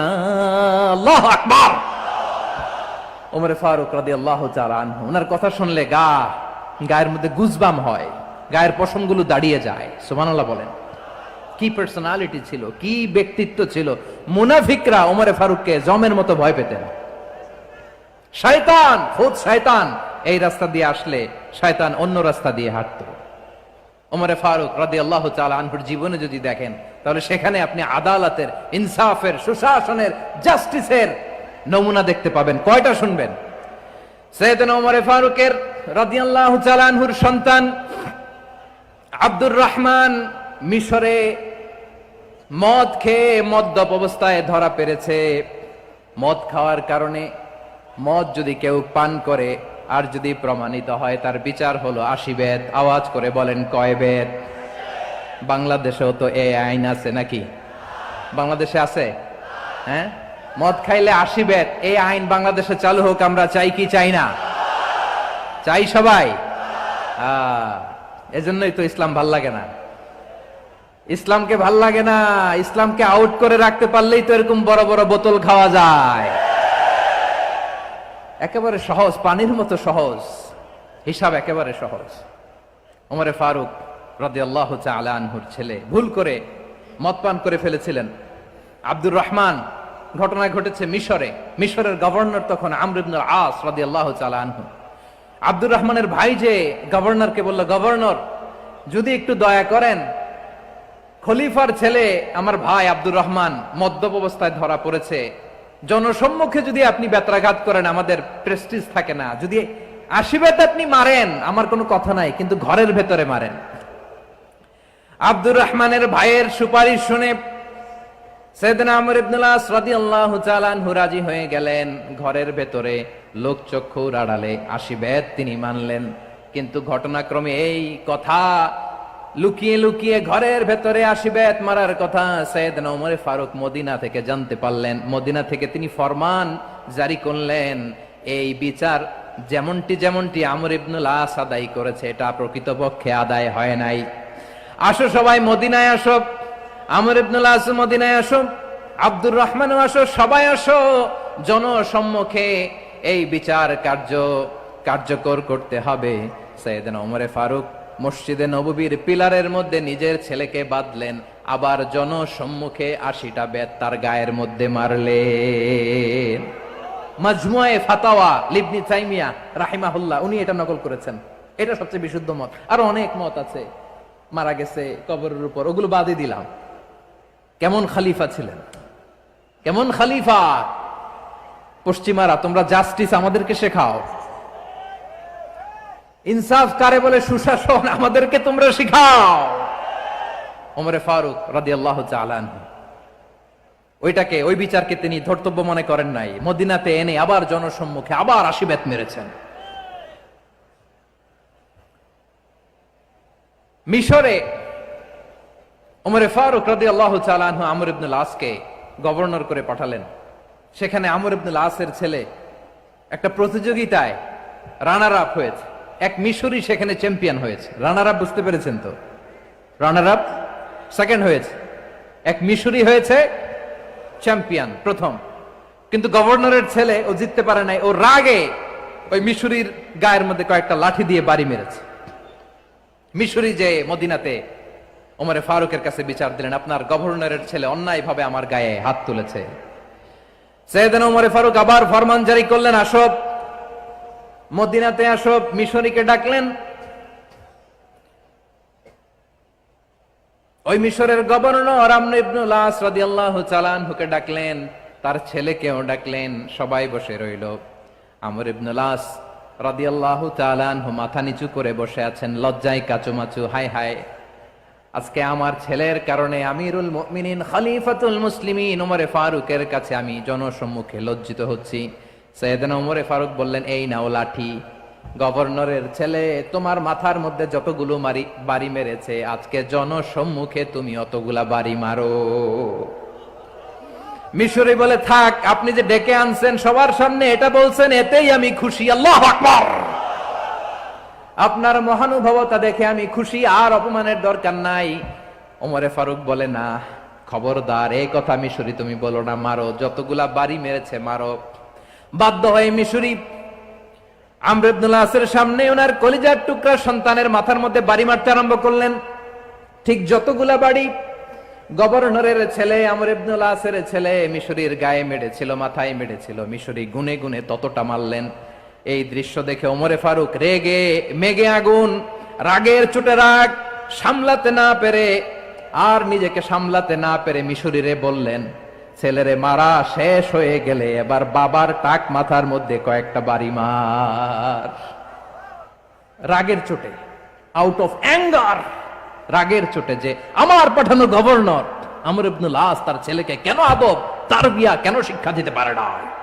ছেলেরে মারা হইলে এবার আমর ইবনুল আসের মাথার মধ্যে দুইটা মারো। এটা রাগে বলেছেন, এটা শাস্তি হিসেবে না। সুবহানাল্লাহ পড়ে। তোমরা আমাদেরকে সুশাসন শিখাও, আমাদেরকে সুশাসন শিখাও। বিশ্বনবী বলেন, আদাল এটা যেন কোনো বিষয় না, এটা দিয়েই মানবিক সমাজ গড়তে হবে। আল্লাহ তাআলা কিয়ামতের কঠিন ময়দানে, যেদিন স্বামী স্ত্রীকে চিনবে না, স্ত্রী স্বামীকে দেখে পালিয়ে যাবে, বন্ধু বন্ধুরে চিনবে না, পীর সাহেব মুরিদরে চিনবে না, মুরিদ পীর সাহেবরে চিনবে না, দলের কর্মী তার নেতারে চিনবে না, নেতা তার কর্মীরে চিনবে না, বন্ধু বন্ধুরে দেখে পালাবে। এই কঠিন মুহূর্তে সূর্যটা মাথার কাছে চলে আসবে, জমিনটা তামার জমিন হবে, আজকের জমিনের মতো নয়। মানুষ ঘর্মাক্ত, ক্লান্ত, শ্রান্ত মাথার মগজগুলো কানের ছিদ্র আর নাকের ছিদ্র দিয়ে বেয়ে বেয়ে পড়বে। বিশ্বনবী ফরমান, কিয়ামতের ওই কঠিন ময়দানে 7 শ্রেণীর ব্যক্তিকে রব্বুল আলামিন তার আরশের নিচে ছায়া দিবেন। তার মধ্যে প্রথম শ্রেণীর ব্যক্তি হলো ইমামুন আদিল। ইমামুন আদিল, ন্যায়পরায়ণ শাসক, যে ইনসাফের সাথে বিচার করে, যে জাস্টিস সমাজে সার্ভ করে, যে সুশাসন নিশ্চিত করে, ওই ইমামুন আদিল। আদিল শব্দটা বুঝছেন না? ইন্নাল্লাহা ইয়া'মুরু বিল আদল, পাইছেন? আদিল। 7 শ্রেণীর ব্যক্তিকে আল্লাহ তাআলা সুশীতল আরশের নিচে ছায়া দিবেন, যেদিন তার দেয়া ছায়া ছাড়া কোনো ছায়া থাকবে না। এর প্রথম হচ্ছে ইমামুন আদিল, ন্যায়পরায়ণ শাসক। চিল্লায় বলেন সুবহানাল্লাহ। আবার বিশ্বনবী বললেন, ইন্নাল মুকসিতিনা ইনদাল্লাহি আলা মানাবিরা মিন নূর আন ইয়ামিনির রহমান। কিয়ামতের দিন যারা ন্যায়পরায়ণ হিসেবে আল্লাহর সামনে দাঁড়াবে, কিয়ামতের দিন রব্বুল আলামিন তার আরশের ডান দিকে ওই ন্যায়পরায়ণ লোকদের জন্য আরশের ডান দিকে একটা নূরের মিম্বারে তাদেরকে বসার সুযোগ করে দিবে। আল্লাহর আরশের ডান দিকে ন্যায়পরায়ণ লোকদের জন্য আল্লাহ তাআলা নূরের মিম্বার বানাবে। চারটেখানে কথা মনে করেছেন? আল আদাল, জাস্টিস, ইন্নাল্লাহা ইয়া'মুরু বিল আদল। আল্লাহ তাআলা এই আদালতের নির্দেশনা দেয়, সুবিচার, সুশাসন। প্রিয় ভাইয়েরা, এটা আমরা বাংলাদেশে চাই কি চাই না? এই যে অরাজকতা, এই যে অন্যায়, এই যে জুলুম, এই যে ইনকনসিস্টেন্সি, সমাজের অসঙ্গতি, এর প্রধান কারণ জাস্টিস নাই, সুবিচার নাই, সুশাসন নাই। শেষবারের মতো আওয়াজ করে বলেন তো, আমরা বাংলাদেশে আদল চাই কি চাই না? তাহলে প্রথম নির্দেশনা শেষ, আল্লাহ তাআলা তোমাদেরকে আদলের আদেশ দেন। এরপরে আল্লাহ বললেন, আমি তোমাদেরকে ইহসানের আদেশ দেই। ইন্নাল্লাহা ইয়া'মুরু বিল আদলি ওয়াল ইহসান। আমি তোমাদেরকে যেমনি আদলের নির্দেশনা দেই, তেমনি ভাবে তোমাদেরকে ইহসানের নির্দেশনা দেই। ইহসান, আওয়াজ করে সবাই বলেন তো ইহসান। সবাই বলেননি? সবাই বললে এতটুকু আওয়াজ হবে আমি বিশ্বাস করি না। আওয়াজ করে বলুন আল ইহসান। ইহসান মানে কারো প্রতি সফট হার্টেড হওয়া, মহানুভব হওয়া, অনুগ্রহ পরায়ণ হওয়া, অনুগ্রহশীল হওয়া, একে অপরের প্রতি দয়াদ্র হওয়া। একে অপরের প্রতি দয়াদ্র, অনুগ্রহশীল হওয়া ছাড়া মানবিক সমাজ কশিনকালেও গঠন করা সম্ভব না। প্রিয় ভাইয়েরা, সুন্দর আচরণ দিয়ে, ইহসান দিয়ে যা জয় করা যায়, নরম আচরণ দিয়ে যেটা অর্জন করা যায়, কঠোরতা দিয়ে সেটা পারা যায় না। বিষ্ণু ঈসা ইসলাম ইহসান দিয়ে, কোমল আচরণ দিয়ে, তার অনুগ্রহ দিয়ে তিনি অনেক কাফিরের হৃদয়কে জয় করে ফেলেছেন। সাইয়েদনা সুমামা ইবনে উসাল রাদিয়াল্লাহু তাআলা আনহুর কথা মনে পড়ে যায়। তিনি ছিলেন ইয়ামামার বাদশা। মদিনাতে বিশ্বনবীকে হত্যা করার নিয়তে এসেছিলেন। গোপনে গোপনে বিশ্বনবীকে হত্যা করে আবার ইয়ামামাতে তিনি ফিরে যাবেন। কিন্তু কি অবাক করা কাণ্ড, হত্যা করতে পারে নাই, সাহাবাদের হাতে তিনি ধরা পড়ে গেলেন। সাইয়েদনা সুমামা ইবনে উসাল রাদিয়াল্লাহু তাআলা আনহু হত্যার নিয়তে আসলেন, কিন্তু হত্যা করতে পারলেন না। সাহাবারা ওনাকে ধরে ফেললেন, ধরে মসজিদে নববীর পিলারের মধ্যে বেঁধে রাখলেন। সুমামা ইবনে উসাল, সিরাত থেকে শুনেন, সিরাত থেকে শোনাচ্ছি, রাদিয়াল্লাহু তাআলা আনহু ইয়ামামার অধিপতি ছিলেন। ইয়ামামা বিশ্বনবীকে হত্যার জন্য আসছেন, ধরা পড়ে গেছেন, এখন মসজিদে নববীতে বেঁধে রাখছে, তার মানে বন্দী। এখন স্ট্যাটাস কি? বন্দী, ক্যাপটিভ। বিষ্ণু ঈসা ইসলাম সাহাবাদেরকে বললেন, তার খোঁজ খবর নিও, সুমামা ইবনে উসালের খোঁজ খবর নিও।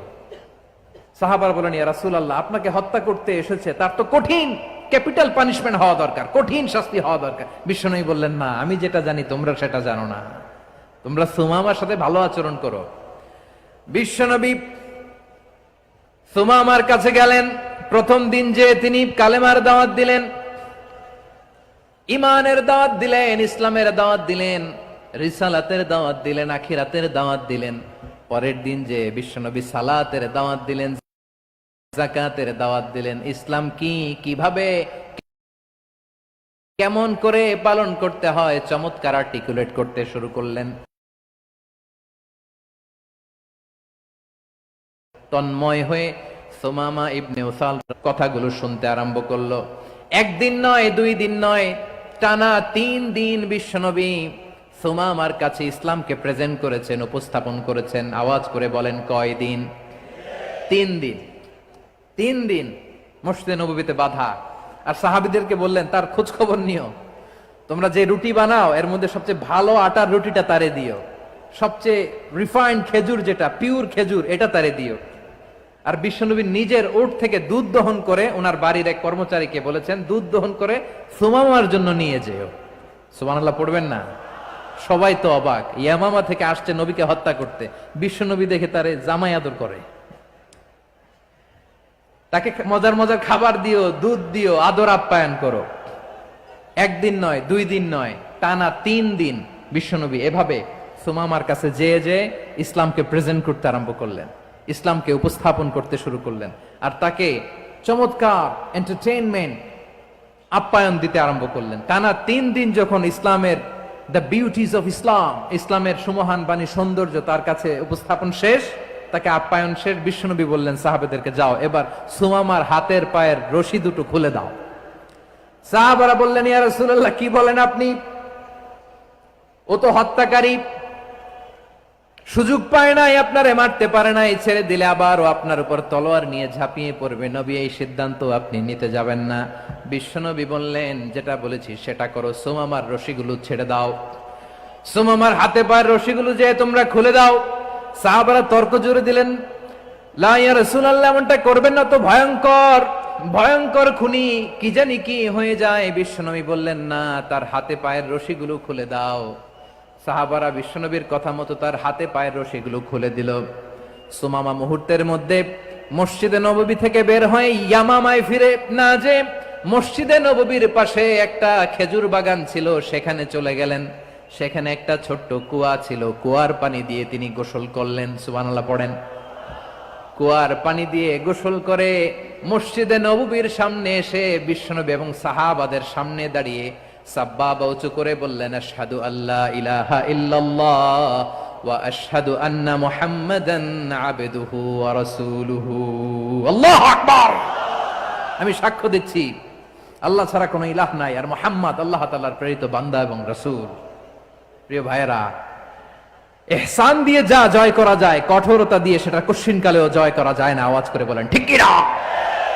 এবার সুমামা দাঁড়িয়ে বলে, ওগো নবী, আমি তো কালিমা পড়ে মুসলমান হয়ে গেলাম, এবার শোনেন, এই মুহূর্তের আগে আপনার চেহারার চাইতে নিকৃষ্ট কোনো চেহারা আমার কাছে ছিল না, কিন্তু শাহাদা পাঠ করার পরে আপনার চেহারার চাইতে উত্তম শ্রেষ্ঠ কোনো চেহারা আমার কাছে আর নাই। ও নবী, আজকের দিনের আগে ইসলাম ধর্মের চেয়ে নিকৃষ্ট অপছন্দনীয় কোনো ধর্ম আমার কাছে ছিল না, কিন্তু এই মুহূর্ত থেকে ইসলামের চেয়ে সেরা শ্রেষ্ঠ পছন্দনীয় কোনো ধর্ম আমার কাছে নাই। নবী বড় ডিলার, গম বেচতো। কি বেচতো? তার গম কিনে মক্কার লোকেরা রুটি খাইতো। সে ঘোষণা দিল, আজকে থেকে মক্কাবাসীদের জন্য সব গম আমি হারাম করে দিলাম, মক্কাবাসী এখন না খেয়ে মরে। সুবহানাল্লাহ পড়বেন না? মক্কাবাসী বিশ্বনবীর কাছে আসলেন, এসে বললেন, মুহাম্মদ, আমরা তো তোমার ভাই, তোমার চাচা, তোমার ভাতিজা, তোমার আত্মীয়, তুমি সুমামারে বলো সে যেন আবার গমের সাপ্লাই মক্কার জন্য অনুমতি দিয়ে দেয়। বিশ্বনবীর অনুমতি ক্রমে সুমামা আবার মক্কাতে গম পাঠাতে শুরু করলো। পড়েন সুবহানাল্লাহ। ইহসান, ইহসান দিয়ে আপনি যেটা জয় করতে পারবেন, you can win the heart of your enemies. ইহসান দিয়ে আপনি আপনার শত্রুর হৃদয়কে জয় করতে পারবেন। আওয়াজ করে বলেন ঠিক কি না? এজন্য আল্লাহ বললেন, ওয়ানফিকু ফি সাবিলিল্লাহি ওয়া লা তুলকু বিআইদিকুম ইলাত তাহলুকা ওয়া আহসিনু ইন্নাল্লাহা ইউহিব্বুল মুহসিনিন। তোমরা আল্লাহর রাস্তায় দান করবে আর নিজেরা নিজেদেরকে ধ্বংসের হাতে ঠেলে দিও না। তোমরা একে অপরের প্রতি ইহসান করবে, কারণ ইহসানকারীদেরকে আল্লাহ বড্ড ভালোবাসেন। সুবহানাল্লাহ পড়েন। আবার সূরা রহমানে আল্লাহ বললেন, হাল জাযাউল ইহসানি ইল্লাল ইহসান ফাবিআইয়ি আলা, সবাই পড়েন, ফাবিআইয়ি আলাই রাব্বিকুমা তুকাযযিবান। ইহসানের প্রতিদান হিসেবে ইহসানই হয়। বিশ্বনবী সুমামার প্রতি যেমন ইহসান করেছেন, সুমামাও ঠিক তেমন ইহসান ফিরিয়ে দিয়েছে। ঠিক কিনা বলেন? তাহলে এক নম্বরে হচ্ছে আদ, ন্যায় বিচার। দুই নম্বরে সবাই বলেন ইহসান, সদাচরণ। ইহসান দুই ধরনের প্রিয় ভাইরা, ইহসান ফিল ইবাদা, ইহসান ফিল মুআমালা।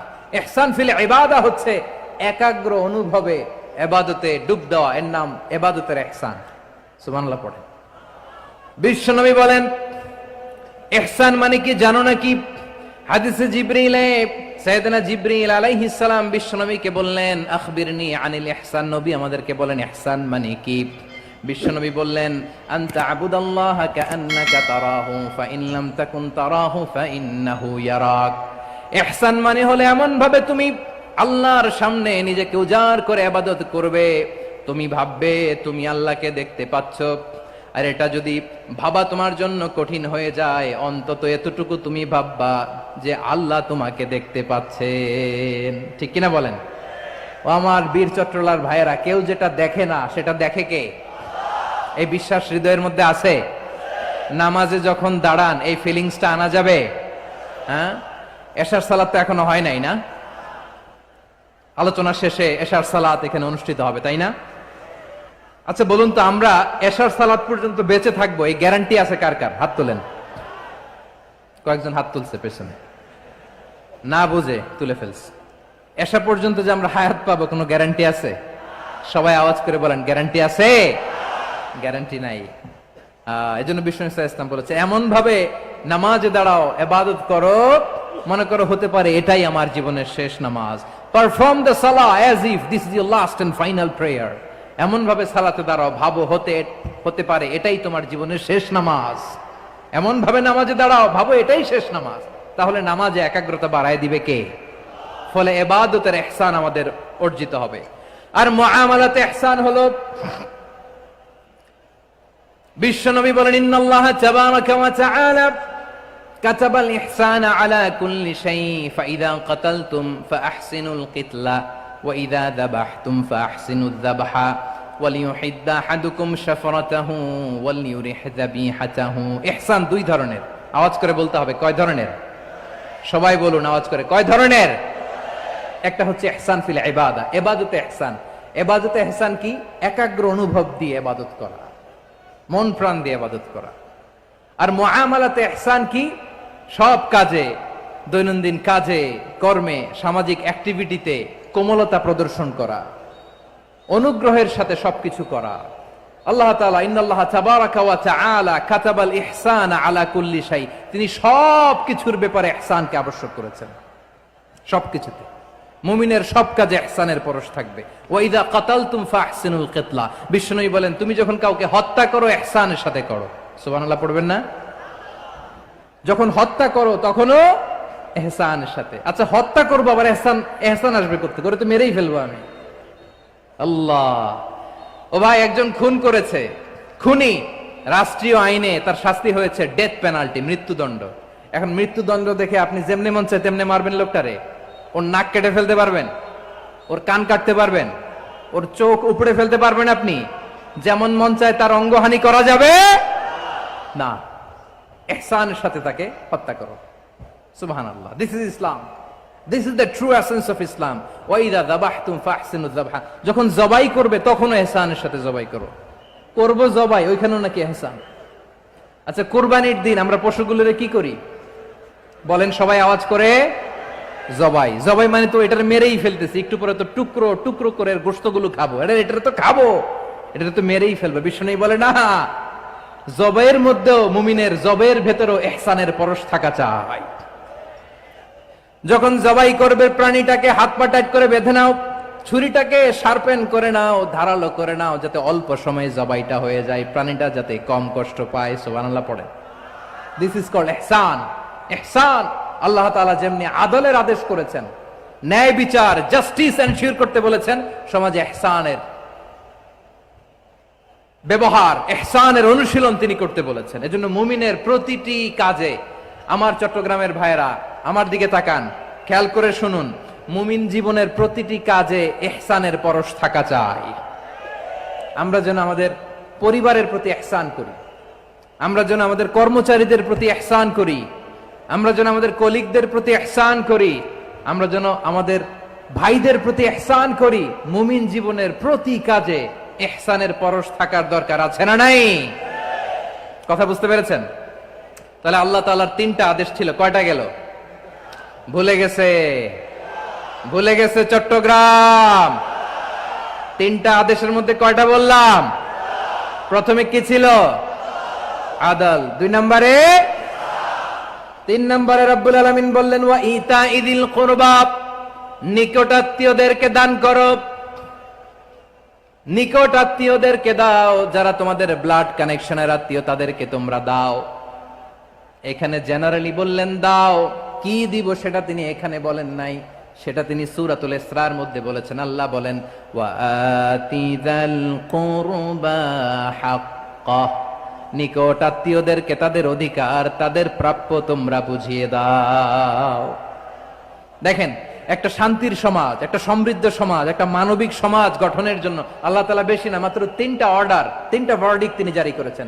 1 নাম্বার সুশাসন, ন্যায় বিচার। 2 নাম্বার ইহসান। 3 নাম্বার নিকটাত্মীয়, যারা কাছের, তোমার ভেরি ক্লোজ রিলেশনশিপে আছে, তাদেরকে দাও। দাও, দিলে বাড়িয়ে দেয় কে? অনেকে দিতে চায় না, কৃপণতা করে। দিলে বাড়ায় দেয় কে? ও মিয়া, মদিনার মধ্যে সবচাইতে গরিব সাহাবী ছিল বেলাল রাদিয়াল্লাহু তাআলা আনহু। ওনার এন্টায়ার অ্যাসেট, সম্পদের পরিমাণ কতদূর জানেন? একটা লুঙ্গি।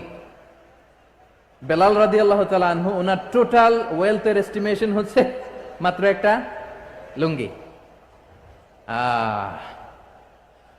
একটা লুঙ্গি, টোটাল ওয়েলথ এস্টিমেশন, টোটাল সম্পদের পরিমাণ বেলাল রাদিয়াল্লাহু তাআলা আনহুর কি ছিল? কথা বোঝে নাই বোধহয়, কি ছিল? ওই বেলাল রাদিয়াল্লাহু তাআলা আনহুকে বিষ্ণু ইসলাম বলেছেন, আনফিক ইয়া বেলাল, ও বেলাল তুমিও দাও। ওয়ালা তাখশা মিন যিল আরশি ইখলালা, আরশের অধিপতির তো কোনো ঘাটতি নাই, তুমি দিলে ওই আল্লাহ তোমারে বাড়ায় দিবে। এজন্য আমার প্রিয় ভাইয়েরা, দিলে কমে না, দিলে বাড়ে। অনেকে ধরে রাখে, নতুন কিছু নিতে পারে না, হাত দিয়ে যেটা ধরে রেখেছেন এটা দিয়ে দেন, বড় একটা ধরার সুযোগ পাবেন। জোরে বলেন ঠিক কিনা? ধরেন 5 কেজি ওজনের একটা ধরে রাখছেন, এখন 10, এটা না ছাড়লে 10 কেজি ধরতে পারবেন আপনি?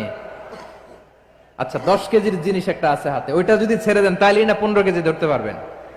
কথা বলেন ঠিক কিনা? তাহলে দিলে বাড়িয়ে দেয় কে? রব্বুল আলামিন বললেন 3 নাম্বার আদেশ হলো তোমাদের প্রতি, সমাজটারে কেমন করে মানবিক সমাজ, সুন্দর সমাজ গড়বা। 3 নাম্বার আদেশ হলো ওয়া আতিদাল কুরবা হাক্কা, নিকটাত্মীয়দেরকে তাদের প্রাপ্য বুঝিয়ে দাও। এই নিকটাত্মীয়দেরকে তাদের অধিকার বুঝিয়ে দেওয়া, প্রাপ্য বুঝিয়ে দেওয়াতে আমাদের গাফলতি আছে না নাই? চট্টগ্রামে নাই? মাশাআল্লাহ আছে, আছে। অনেকে দেখবেন অনেক আল্লাহওয়ালা, তাহাজ্জুদ গুজার, সেজদা দিতে দিতে কপালে কালো দাগ ফেলে দিছে, সে তার বোনের হকটা আদায় করে নাই। আছে না নাই? হ্যাঁ, এখানেও আছে। সর্বনাশ। অনেক বড় হাজী সাহেব, বিশাল লম্বা দাড়ি, ছেলেরে সব দিয়ে দিছে, মেয়েরে কিছু দেয় নাই, মেয়ের হক আদায় করে নাই। আছে না নাই? এই হাজী সাহেবেরা, এই আল্লাহওয়ালারা কিয়ামতের ময়দানে আটকে যাবে। আপনি অন্যের অধিকার নষ্ট করেছেন, তাদের রাইটস কে ভায়োলেট করেছেন। এজন্য আল্লাহ তাআলা বলেন, কারো অধিকার যদি কেউ নষ্ট করে, ওই সমাজটা মানবিক সমাজ কঠিনকালেও হতে পারে না। এজন্য 3 নম্বর আল্লাহ বললেন ওয়া ইতা ইদিল কুরবা, নিকটাত্মীয়দেরকে দাও। কি দিবা? তাদের অধিকার দিয়ে দাও। বোনের অধিকার বুঝিয়ে দাও, মেয়ের অধিকার বুঝিয়ে দাও, ফুফুর অধিকার বুঝিয়ে দাও। দেখবেন অনেক মায়েরা ছেলের পাতে মুরগির রান দেয়, মেয়ের পাতে দেয় মুরগির ঠ্যাং। এরকম আছে না নাই? ছেলেরা কি দেয়? মুরগির। মেয়ের পাতে কি দেয়? তো মেয়ের কি মুরগির রান খেতে মনে চায় না? মনে চায় না? এমনটা করা যাবে না। নিকটাত্মীয়দেরকে অধিকার দিয়ে দাও, নিকটাত্মীয়ের সাথে সুসম্পর্ক রাখো। আদেশটা কার? এজন্য প্রিয় ভাইয়েরা, জীবনে যদি বারাকা অর্জন করতে চান, নিকটাত্মীয়দের সাথে সুসম্পর্ক রাখতে হবে, তাদের জন্য উপহার পাঠাতে হবে। বিশ্বনবী বলেন লা ইয়াদখুলুল জান্নাতা কাতে, যে ব্যক্তি আত্মীয়তার সম্পর্ককে ছিন্ন করে দেয়, সে কশিনকালেও আল্লাহর জান্নাতে ঢুকবে না। আপনি কি এটারে সহজ হাদিস মনে করছেন? এটা সহজ কথা? আপনি ভাবছেন আপনার নামাজ আপনারে বাঁচাতে পারবে? আপনার রোজা বাঁচাতে পারবে? আপনার তাহাজ্জুদ আপনারে বাঁচাতে পারবে? অধিকার নষ্ট করলে কিছুই আপনারে বাঁচাতে পারবে না। এজন্য নিকট আত্মীয়দেরকে দিতে হবে বেশি বেশি। বিশ্বনবী বলেন ইন্না সাদাকাতা আলাল মিসকিনি সাদাকা ওয়া আলা যির রাহিমি ইসনাতান সাদাকাতুন ওয়া সিলা। মিসকিনরে দান করলে শুধু দানের সওয়াব হয়, নিকট আত্মীয়কে দান করলে 2টার সওয়াব হয়। সাদাকার সওয়াব হয়, আবার আত্মীয়তার বন্ধন অটুট রাখার সওয়াব হয়ে যায়। আবার বিশ্বনবী বললেন মান সাররাহু আইয়ুবসাতা লাহু ফি রিজকিহি ওয়া ইউনসা লাহু ফি আসারিহি ফালইয়াসিল রাহিমা। যে ব্যক্তি তার রিজিকের প্রশস্ততা চায় আর হায়াতে বরকত চায়, সে যেন তার আত্মীয়ের সাথে সুসম্পর্ক রাখে। আমার প্রিয় চট্টলার ভাইয়েরা, আমাদের রিজিক বাড়ুক, এটা আমরা চাই কি চাই না? সবাই চান? হ্যাঁ, আমাদের রিজিকে প্রশস্ততা আসুক, চাই কি চাই না? আমাদের হায়াতে বরকত আসুক, আমরা চাই কি চাই না? এই দুইটা যদি চান তাহলে নিকটাত্মীয়দের সাথে সুসম্পর্ক রাখবেন, পারবেন? তাহলে সমাজটারে মানবিক সমাজ বানায় দিবে কে? তিনটা আদেশ চলে গেল। কয়টা? আওয়াজ করে বলেন। 1 নম্বরে কি ছিল? 2 নম্বরে, 3 নম্বরে নিকটাত্মীয়দেরকে দান। আপনাদেরকে আরো শোনার আগ্রহ আছে? আপনাদের মনোযোগ আছে না গেছে? কষ্ট হচ্ছে না? মাশাআল্লাহ, মাশাআল্লাহ। তাকবীর পড়ুন, লিল্লাহে তাকবীর।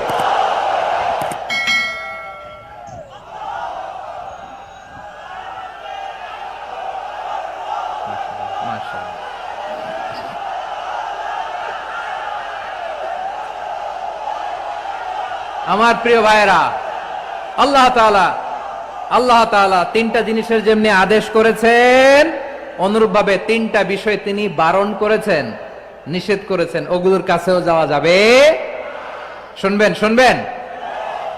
রাব্বুল আলামিন বলেন, ওয়ায়ানহা আনিল ফাহশাই ওয়াল মুনকারি ওয়াল বাগি। আমি যেমনি তিনটি বিষয়ে আদেশ করলাম, অনুরূপ ভাবে তিনটি বিষয়ে বারণ করলাম, নিষেধ করলাম। আমার 1 নাম্বার নিষেধাজ্ঞা হলো অশ্লীলতার প্রতি। ফাহশা, ওয়ায়ানহা আনিল ফাহশা। আল্লাহ তাআলা অশ্লীলতাকে নিষেধ করেছেন। কোন জিনিসকে? সবাই বলুন, কোন জিনিসকে? যত ধরনের, যত টাইপের, যত ক্যাটাগরির অশ্লীলতা হতে পারে, সব অশ্লীলতাকে হারাম করেছেন কে? ফাহশা মানে কি? কথায়, কাজে, আচরণে, কমেন্ট, ফেসবুকের কমেন্টসে যত ধরনের নোংরামো আছে, যত ধরনের অশ্লীলতা আছে, এটাকে আরবিতে বলে ফাহশা। এটাকে কি বলে? রাব্বুল আলামিন বলেন, কুল ইন্নামা হাররামা রাব্বিয়াল ফাওয়াহিশা মা যাহারা মিনহা ওয়া মা বাতান। ও নবী, আপনি বলে দেন, আমার রব প্রকাশ্য, অপ্রকাশ্য, স্পষ্ট কিংবা অস্পষ্ট, দৃশ্যমান কিংবা অদৃশ্যমান সব অশ্লীলতাকে হারাম করেছেন। সব ধরনের অশ্লীলতা হারাম, সব ধরনের। আল্লাহ তাআলা আমাদেরকে অশ্লীলতা থেকে বাঁচান, অশ্লীলতা থেকে তিনি আমাদেরকে হেফাজত করুক। পড়েন আমিন। এবার বলেন, আমাদের সমাজে অশ্লীলতা আছে না নাই? চট্টগ্রামে নাই? আমি কই নাই, ওনারা বলে আছে। দেখছেন, আমি সামহাও বাঁচায় দেওয়ার ট্রাই করতেছি, ওনারা বলে আছে। অশ্লীলতা নানা ভাবে, নানা নামে, নানা মোড়কে আমাদের সমাজে আছে না নাই? সংস্কৃতির নামে, ফ্যাশনের নামে, বিনোদনের নামে, উপন্যাসের নামে, কনসার্টের নামে অশ্লীলতা আছে না নাই? আপনি দেখেছেন কনসার্ট গুলোর অবস্থা? এই যে আতিফ আসলাম যে আসছে আমাদের দেশে, তারপর কে কে আসছে, আমাদের তরুণ তরুণীরা, আমাদের যুবক যুবতীরা, আমাদের জেনজিরা, কি অবস্থা ওইখানে? হ্যাঁ, কি অবস্থা? কে বাঁচাবে ওদের? কে রক্ষা করবে ওদের ইমানের, ওদের চরিত্রের হেফাজতের গ্যারান্টি কে দিবে?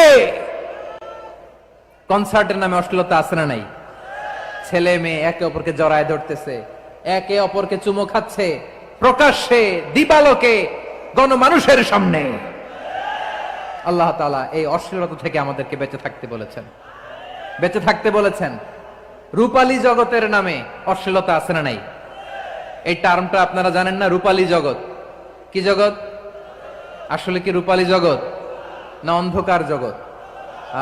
আমার বোনেরা, আপনাদেরকে যে কি বলে তারা বুঝায়, রূপালী জগৎ শুনেই আপনি ভরকে যাবেন না। রূপালী জগতে যে নারী যত বেশি উলঙ্গ, সে নাকি তত বেশি সাহসী। জানেন, বলে এটা একটা সাহসী নারী, খুব সাহসী পদক্ষেপ তার। যত বেশি শরীর থেকে কাপড় নামাতে পারবে, যত বেশি বস্ত্রহীন হয়ে নিজেকে প্রেজেন্ট করতে পারবে, সে নাকি তত বেশি সাহসী। আমার চট্টলার ভাইয়েরা, শয়তানের প্রথম এজেন্ডা ছিল বনি আদমকে বস্ত্রহীন করা। সে আদম এবং হাওয়া আলাইহিস সালামকে নিষিদ্ধ গাছের ফল খাইয়ে তাদেরকে বস্ত্রহীন করেছে। এই জামিনেও সে আমাদেরকে বস্ত্রহীন করতে চাইবে, এই রূপালী জগতের নামে। তারা এটা করে। আমার প্রিয় বোনেরা, আপনি জানেন না আপনার দাম কত। ওরা আপনাদেরকে বিজ্ঞাপনের সস্তা পণ্য বানাতে চায়। ওরা আপনাদেরকে ওদের ভোগের লিপসার টুলস বানাতে চায়। ওরা আপনাদেরকে দিয়ে ওদের খায়েশ পূরণ করতে চায়। এটা আপনাদের জন্য মোটেও ডিগনিটি নয়, এটা আপনাদের জন্য সম্মান নয়। আপনার সম্মান শালীনতায়, আপনার সম্মান হেজাবে, আপনার সম্মান ভদ্রতায়, আপনার সম্মান আপনার ডিসেন্ট পোশাকে। পোশাক বলে দেয় এই নারীটা ভদ্র না অভদ্র। পোশাক বলে দেয় এই মেয়েটা কোন ঘরের মেয়ে। আওয়াজ করে বলেন ঠিক কিনা? আপনি জানেন না আপনার এই সস্তা পণ্য বানায়, ভোগের পণ্য, বিলবোর্ডে আপনাকে উলঙ্গ করে উপস্থাপন করে। এই অশ্লীলতার সাথে ইসলামের কোন সম্পর্ক। এজন্য আল্লাহ বলেন, আমি অশ্লীলতাকে হারাম করেছি। অশ্লীলতাকে হারাম করার প্রথম কারণ হলো এর মাধ্যমে মানবতাকে অপমানিত করা হয়। কারণ মানুষের সম্মান মানুষের পোশাকে। মানুষ যখন পোশাকহীন হয়ে যায়, বস্ত্রহীন হয়ে যায়, তার সম্মান কমে যায়, ঠিক কিনা? অশ্লীলতাকে হারাম করার প্রথম কারণ হচ্ছে মানুষ মানুষকে অপমান করে। একটা নারী, সে তো সম্মানিত। নারী যে কত সম্মানিত, নারীরা এটা বুঝেই নাই। বিশ্বনবী বলেন, আর দুনিয়া কুল্লুহা মাতা ওয়া খায়রু মাতা'আদ দুনিয়া আল মারআতুস সালিহা। আমার বোনেরা, 5টা প্যান্ডেলে আপনারা এলইডিতে আমার আলোচনা শুনছেন, আমি জানি। আপনাদের এই গর্ভ যে কত দামি আপনি জানেন না। আপনার পেট থেকেই আসবে আগামী দিনের সালাহুদ্দিন আল আইয়ুবী। আপনার পেট থেকেই আসবে অনাগত দিনের ইমাম মাহদী আল মুনতাদর। আপনার পেট থেকেই আসবে অনাগত দিনের ফয়সাল, ওয়াসিম, মুগ্ধ, আবু সাইদের মতো বীর যোদ্ধা।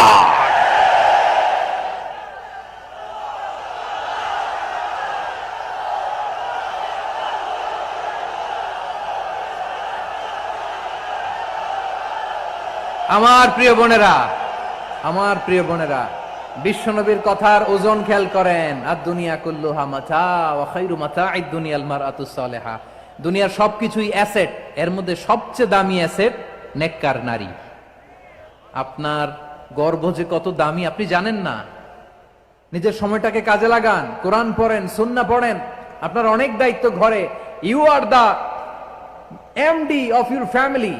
একটা family it's a very big institution. পরিবার একটা অনেক বড় প্রতিষ্ঠান। and you are the MD of your institution. আপনি এই পরিবারের MD, managing director of your family. এখানে আপনার কত দায়িত্ব। আপনি ছেলে মেয়েদেরকে তারবিয়া করবেন। আপনি আপনার স্বামীর জন্য ঘরটার জান্নাতের নীর বানাবেন। আপনার জন্য জান্নাতের ডুপ্লেক্স বাড়ি ওইখানে তৈরি করে রাখবে কে? আপনি যে কত দামি আপনি জানেন না। নারীদেরকে আল্লাহ বানিয়েছেন উচ্চতর করে, নিম্নতর নয়। নারীদেরকে ছোট্ট জিনিস দিলে এটারে বড় করে দেয়। নারীদেরকে ভ্রূণ দিলে, শুক্রাণু দিলে নারী এটারে বাচ্চা হিসেবে উপহার দেয়, ঠিক কিনা? বিয়ের মাধ্যমে স্বামী যখন তার শুক্রাণু তার স্ত্রীকে উপহার দেয়, স্ত্রী রিটার্নে কি উপহার দেয়? ফুল ফর্ম বেবি, মানব সন্তান। দেখছেন, আপনি দিলেন একটুকু, উনি দিছে বিশাল। আপনি যদি নারীকে বাজার এনে দেন, নারী এটাকে সুস্বাদু খাবারে রূপান্তর করে দেয়। আপনি তাকে একটা মুচকি হাসি দিয়ে দেন, সে তার কলিজা দিয়ে দেয়। কিন্তু যদি আপনি তার মনে কষ্ট দেন, সে আপনার জীবনকে জাহান্নাম বানায়া দেয়। খবর আছে, নারীর মন বুঝতে পারলে নেয়ামত, বুঝতে না পারলে কিয়ামত, ঠিক কিনা বলেন? আমার প্রিয় বোনেরা, আপনি যে কত দামি আপনি জানেন না। জানেন না আপনি কত দামি, অনেক দামি আপনি। আপনাদেরকে যেন ভোগের সস্তা পণ্য বানাতে না পারে, আপনাদেরকে সচেতন থাকতে হবে, সজাগ থাকতে হবে, কনসার্ন থাকতে হবে। শয়তানের ওই হাতছানির দিকে আর নজর দেওয়া যাবে না। তাহলে কেন আল্লাহ তাআলা এই ফাহশা, অশ্লীলতাকে হারাম করলেন? 1 নাম্বার, এতে হিউম্যান ডিগনিটি কমে। 2 নাম্বার, এতে মানুষের অধিকার নষ্ট হয়। আপনি বিয়ে করেছেন, এরে পরকিয়া করেন, ওর সাথে এরকম আছে না নাই? স্ত্রীর অধিকার নষ্ট করেছেন। আপনি বিবাহ সম্পর্কে আবদ্ধ হয়েছেন তার সাথে, আপনি পরকিয়া করেন ওই ছেলের সাথে, আপনি আপনার হাজবেন্ডের সাথে বিট্রে করেছেন। এজন্য আল্লাহ অশ্লীলতাকে হারাম করেছে। অশ্লীলতাকে হারাম করার আরেকটা কারণ হচ্ছে আল্লাহ তাআলা এই হিউম্যান জেনারেশনকে এটাকে প্রিজার্ভ করতে চায়। হিফজুন নাসল, এটা মাকাসিদুশ শরিয়ার অনেক গুরুত্বপূর্ণ একটা মাকাসিদ। অনেক গুরুত্বপূর্ণ আপনার নসল, আপনার জেনারেশনকে সংরক্ষণ করা। এই যে আসতেছে ফেব্রুয়ারি, কত ফেব্রুয়ারি জানো? এটা কি বিশ্ব ভালোবাসা দিবস? হ্যাঁ, কি দিবস? এই বিশ্ব ভালোবাসা দিবসের সাথে মুসলমানদের কোনো সম্পর্ক নাই। আমার প্রিয় ভাইরা, এই যে আপনি অবৈধ সম্পর্কে জড়ালেন, কেন আল্লাহ অশ্লীলতাকে হারাম করেছে দেখেন। বলতেছিলাম যে এটা আপনার নাসাল, আপনার জেনারেশন, আপনার লিনিয়েজ, আপনার বংশকে প্রিজার্ভ করা। কে কার বাবা, কে কার মা, বাবা মা জানা, প্রজন্মকে প্রিজার্ভ করা, এটা ইসলাম ওয়াজিব করে দিয়েছে। এই যে অবৈধ সম্পর্কের কারণে, বিশ্ব বেহায়া দিবসের কারণে, এগুলোর আউটকাম, আউটপুট হিসেবে মাঝে মাঝে এই ঢাকা মেডিকেলের ডাস্টবিনে নবজাতকের বাচ্চার কান্নার আওয়াজ শুনতে পাওয়া যায়। চট্টগ্রাম মেডিকেলের ডাস্টবিনে নবজাতকের কান্না শুনতে পাওয়া যায়। বীর চট্টলার মুসলমানেরা বুঝতে পারলে আওয়াজ করে বলেন, এই যে চট্টগ্রাম মেডিকেলে যে নবজাতকটা পাওয়া গেল, ওর বাবাকে আমাকে বলেন, ওর বাবাকে, ওর মাকে, ও কোন ফ্যামিলির সন্তান কেউ জানে? আপনি হিউম্যান ডিগনিটিকে অপমান করেছেন না? আপনি তার ভবিষ্যৎকে অন্ধকার করেছেন না? আপনি তার লিনিয়েজকে প্রশ্নবিদ্ধ করে দিয়েছেন না? এই জন্য আল্লাহ তাআলা অশ্লীলতাকে আমাদের জন্য হারাম করে দিয়েছেন। পড়েন সুবহানাল্লাহ। এই জন্য রব্বুল আলামিন বলেন, কুল ইন্নামা হারামা রাব্বিয়াল ফাওয়াহিশা মা যাহারা মিনহা ওয়া মা বাতান। প্রকাশ্য অপ্রকাশ্য সব অশ্লীলতাকে হারাম ঘোষণা করে দিয়েছে কে? আবার দুনিয়ার বুকে যারা অশ্লীলতার প্রসার করে তাদের জন্য শাস্তি মজুদ রেখেছে কে? রব্বুল আলামিন বলেন, ইন্নাল্লাযীনা ইউহিব্বুনা আন তাশিআল ফাহিশাতু ফিল্লাযীনা আমানু লাহুম আযাবুন আলীমুন ফিদ দুনিয়া ওয়াল আখিরাতি ওয়াল্লাহু ইয়ালামু ওয়া আনতুম লা তা'লামুন। নিশ্চয়ই যারা বিশ্বাসীদের মাঝে অশ্লীলতার প্রচার প্রসার করতে চায় তাদের জন্য আমি মর্মন্তুদ শাস্তি প্রস্তুত করে রেখেছি, দুনিয়াতেও রেখেছি, আখিরাতেও রেখেছি। ঘোষণাটা কার? যারা এই নাটকের নামে, সিনেমার নামে, রূপালী জগতের নামে, মুভির নামে, ওটিটি প্ল্যাটফর্মের নামে আমার সমাজে অশ্লীলতা ছড়াতে চায় তাদের জন্য কঠিন মর্মন্তুদ শাস্তি মজুদ রেখে দিয়েছে কে? ও আমার বোনেরা, এখনো আপনি জাগবেন না? এখনো আপনার চিন্তার দুয়ারে এখনো নাড়া পড়ে নাই? ওরা আপনাকে উলঙ্গ বানাতে চায়, ওরা আপনাকে আইটেম গার্ল বানাতে চায়। এজন্য ইসলাম অশ্লীলতাকে হারাম করেছে। হারাম। ইসলাম বলেছে যোজন যোজন দূরে থাকো, ওরা বলে না কাছে আসো, কাছে আসার গল্প, ক্লোজ আপ ওয়ান, কাছে আসার গল্প আছে না? নাই? চট্টগ্রামে তো এগুলো নাই মাশাআল্লাহ। হ্যাঁ, এখানেও আছে ক্লোজ আপ ওয়ান, কাছে আসার গল্প। আল্লাহ বলেন ওয়ালা তাকরাবুজ জিনা, কাছেও এসো না, জিনা থেকে যোজন যোজন কিলো দূরে থাকো, ওরা বলে কাছে আসার গল্প।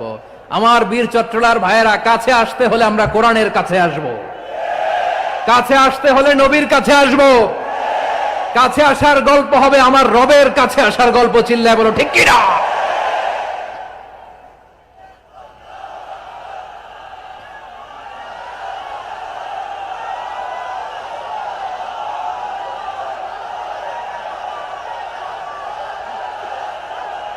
বসুন বসুন আমার ভাইয়েরা।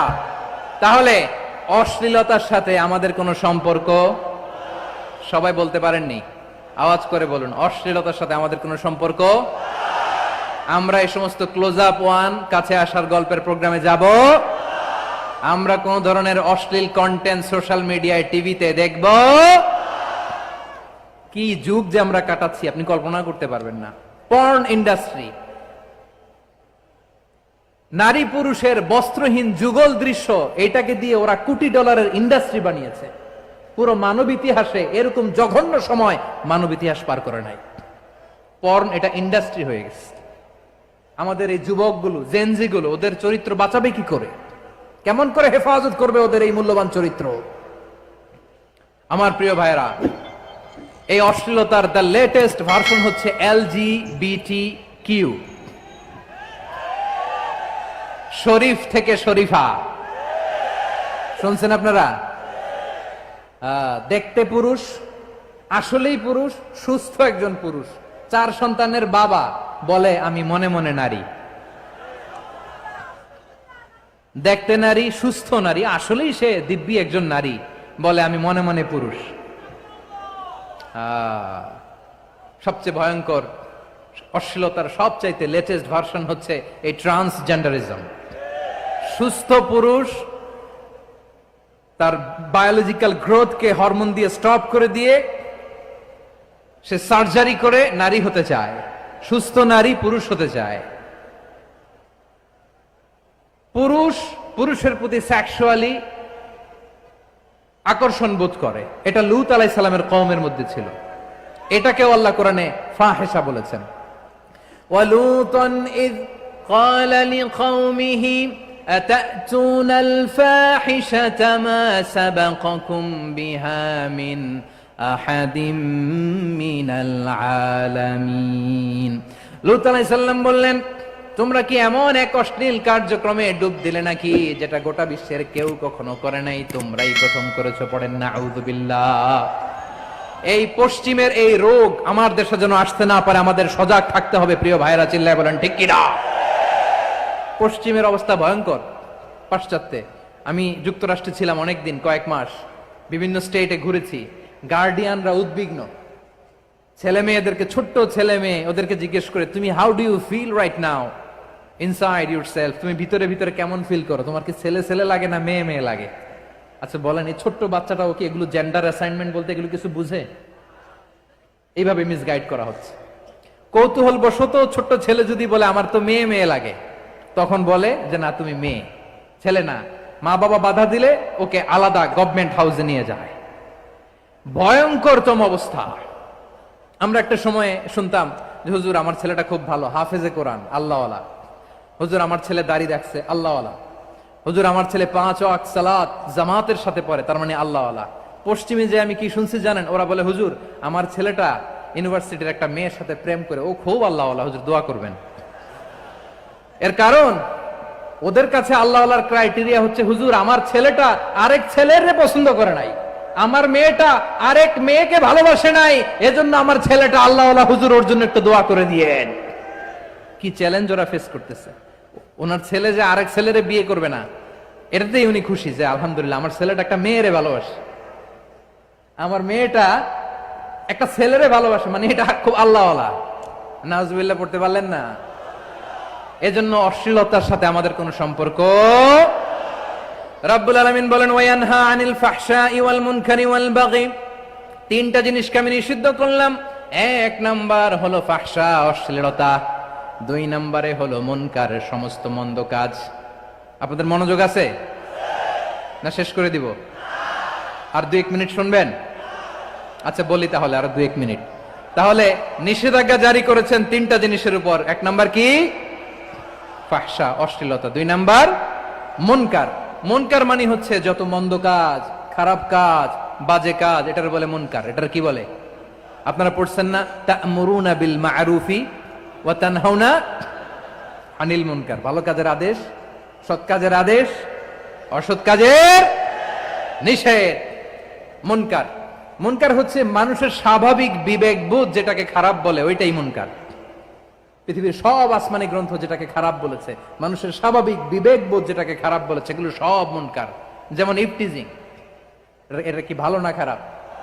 মজুদদারি, খাদ্যে ভেজাল দেওয়া, ওজনে কম দেওয়া, মাছে ফরমালিন মিশানো, চাঁদাবাজি, টেন্ডারবাজি, দখলবাজি, এগুলো আমাদের স্বাভাবিক বিবেকেই বলে এগুলো খারাপ, এগুলো হচ্ছে মুনকার। আল্লাহ তাআলা এই মুনকার থেকে আমাদেরকে বেঁচে থাকতে বলেন, আর শয়তান এই মুনকারের প্রতি আমাদেরকে উদ্বুদ্ধ করে। আল্লাহ তাআলা বললেন ইয়া আইয়ুহাল্লাযীনা আমানু লা তাত্তাবিউ খুতুওয়াতিশ শাইতান ومن يتبع خطوات الشيطان فإنه يأمر بالفحشاء والمنكر। আল্লাহ বললেন আমার গোলামেরা শোনো শোনো, ও আমার বিশ্বাসী বান্দারা, খবরদার, তোমরা কশিনকালেও শয়তানের পদাঙ্ক অনুসরণ করবে না, কারণ শয়তান তোমাদেরকে অশ্লীলতা এবং মন্দ কাজের দিকে উদ্বুদ্ধ করে। আমাদের কাজ হচ্ছে শয়তান আমাদেরকে যেদিকে নিতে চায় আমরা তার উল্টা দিকে যাব, ঠিক কিনা বলে? শয়তান এই মন্দ কাজকে আমাদের কাছে বিউটিফাই করে, চাকচিক্যময় করে আমাদের সামনে উপস্থাপন করে। এজন্য আল্লাহ বলেন মুনকারকে থামাতে হবে, মুনকার প্রতিরোধ করতে হবে। মুনকার প্রতিরোধের দায়িত্ব শুধু আমাদের নাকি? শুধু আপনার খতিব সাহেবের, ইমাম সাহেবের, নাকি মুসলিম উম্মার সবার? আওয়াজ করে বলুন, মুনকার অসৎ কাজ প্রতিরোধের দায়িত্ব কার? রাব্বুল আলামিন বলেন, কুনতুম খায়রা উম্মাতিন উখরিজাত লিন-নাসি তা'মুরুনা বিল মা'রুফি ওয়া তানহাউনা আনিল মুনকার। তোমাদেরকে শ্রেষ্ঠ জাতি করে জমিনের মধ্যে আবির্ভূত করা হয়েছে, যাতে করে তোমরা জমিনের ভেতরে সৎ কাজের আদেশ করতে পারো আর অসৎ কাজের নিষেধ করতে পারো। উম্মাহ কুনতুম খায়রা, তাহলে গোটা উম্মার দায়িত্ব, এটা বুঝতে পারছেন তো? আচ্ছা, আরো নিচে আসেন। এরপরে আল্লাহ বললেন, শুধু উম্মাহ না, এই জমিনের রাজত্ব আমি যাদের হাতে দেই, এই জমিনের মালিক আমি যাদেরকে বানিয়ে দেই, যাদেরকে আমি সরকারের দায়িত্ব দেই, তাদেরকেও মুনকার প্রতিরোধের দায়িত্ব দিয়েছে কে? আল্লাহ বলেন, যারা ক্ষমতার মসনদে বসেছে তাদেরকে 4 দফা কর্মসূচি আমি আল্লাহ দিলাম। আওয়াজ করে বলেন, কয় দফা? আল্লাহ বলেন, আল্লাযীনা ইম্মাক্কান্নাহুম ফিল আরদি আকামুস সালাতা ওয়া আতাউয যাকাতা ওয়া আমারু বিল মা'রুফি ওয়া নাহাউ আনিল মুনকার ওয়ালিল্লাহি আকিবাতুল উমুর। যারা এই জমিনের উত্তরাধিকার হয়েছে তারা 4 দফা কর্মসূচি নিয়ে সামনে আগাবা। সালাত কায়েম করবা, যাকাত আদায় করবা, সৎ কাজের আদেশ দিবা, অসৎ কাজ থেকে মুনকার প্রতিরোধ করবা। আদেশটা কার?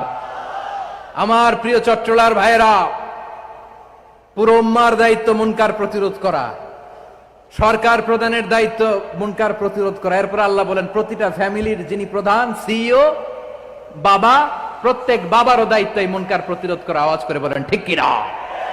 যেমনটি সাইয়েদনা লুকমান আলাইহিস সালাম ওনার কলিজার টুকরা সন্তানকে আদেশ করেছেন, ইয়া বুনাইয়া আকিমিস সালাতা ওয়া'মুর বিল মা'রুফি ওয়ানহা আনিল মুনকার। পড়েন সুবহানাল্লাহ। বাবা ছেলেকে সবক দিচ্ছে। কে সবক দিচ্ছে? কাকে? লুকমান আলাইহিস সালাম ছেলেকে বলতেছে, ওরে আমার কলিজার টুকরা সন্তান, ওরে আমার বাছা, নামাজ কায়েম করবা, সৎ কাজের আদেশ দিবা, আর মুনকার প্রতিরোধ করবা, অসৎ কাজ, সমাজ থেকে খারাপ কাজকে ঝেঁটে বিদায় করে দিবা। তাহলে দেখেন, আমি স্টেপ বাই স্টেপ নামলাম। পুরা উম্মার দায়িত্ব, জমিনের উত্তরাধিকারী আল্লাহ যাদেরকে বানিয়েছেন সরকার, তাদের দায়িত্ব, প্রতিটি ফ্যামিলির প্রধানের দায়িত্ব। এরপরে বিশ্বনবী বলেন, সচেতন প্রতিটি মুসলিমের দায়িত্ব সমাজ থেকে মুনকারকে উৎখাত করা। বিশ্বনবী বলেছেন, মান রাআ মিনকুম মুনকারান ফালিয়ুগাইয়িরহু বিয়াদিহি فإن لم يستطع فبلسانه وإن لم يستطع فبقلبه وذلك أضعف الإيمان। সমাজে যে মুনকার দেখবে, খারাপ কাজ দেখবে, সেজন্য হাত দিয়ে সেটাকে থামায়। কি দিয়ে? আপনাদের তো হাত নাই না? হাত আছে, হাত আছে। ওরা যেই হাত দিয়ে অন্যায় করে ওটা প্রতিরোধের জন্য আমাদেরও হাত আছে না নাই? থামাতে হবে, থামাতে হবে।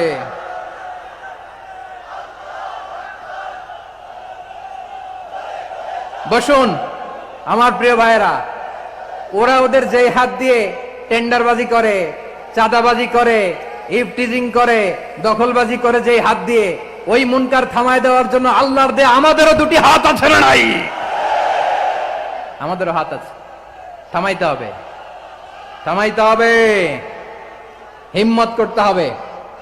আমার প্রিয় ভাইয়েরা, না থামালে আমরাই ডুববো শেষমেশ। আমাদের বাঁচার জন্য হলেও থামাইতে হবে। রব্বুল আলামিন বলেন, ওয়াত্তাকু ফিতনাতাল লা তুসিবান্নাল্লাযীনা যালামু মিনকুম খাসসা। ও আমার গোলামেরা, ওই আযাবকে ভয় করো যে আযাব যখন আমি জমিনের বুকে পাঠাই শুধু জালেমদেরকেই মারি না, আলেমদেরকেও মারি। আযাব যখন আসে তখন শুধু জালিমই মরে না, আলেমও মরে। জানেন, মুসা আলাইহিস সালামের পায়ে একবার একটা লাল পোকা কামড় দিয়েছে, লাল পিঁপড়া। লাল পিঁপড়া কামড় দিলে খুব আরাম লাগে না? কি লাগে? হ্যাঁ, জলে না? লাল একটা পিঁপড়া কামড় দিছে, তো উনি রেগে মেগে পাশি দেখে লাল পিঁপড়ার বাসা, পা দিয়ে ডলে মুছে সবগুলো পিঁপড়া মেরে ফেলছে। এই ঘটনাটা আল্লাহ ঘটিয়েছেন এজন্য মুসা আলাইহিস সালাম ছিলেন কালিমুল্লাহ, সরাসরি আল্লাহর সাথে কথা বলতেন। তিনি আল্লাহকে জিজ্ঞেস করেছিলেন, আল্লাহ তুমি যখন কোন জনপদে আযাব পাঠাও, শাস্তি দাও, ওখানকার শুধু জালেমরাই তো মরে না, ভালো মানুষগুলাও মরে, তো আযাব দিবা মুশরিকদের উপর দিবা, অবাধ্যদের উপর দিবা, ভালো মানুষগুলারে মারো কেন? আল্লাহ বললেন, মুসা তোমার যে কামড় দিছিল পায়ের মধ্যে পিঁপড়া, কয়টা পিঁপড়া? জোরে বলেন। একটা পিঁপড়া, সবগুলারে মারলা কেন? রেগে মেগে পুরো পিঁপড়ার বাসা ভেঙে মেসাকার করলা কেন? এই মুসা, আমি যখন অ্যাকশনে যাই, আমি যখন শাস্তি দেই, তখন এত বাস বিচার করা হয় না, বাস বিচার করা যায় না। যখন অ্যাকশনে যাওয়া হয় ওইটা ডাইরেক্ট অ্যাকশন হয়ে যায়। চিল্লায় বলো ঠিক কি না?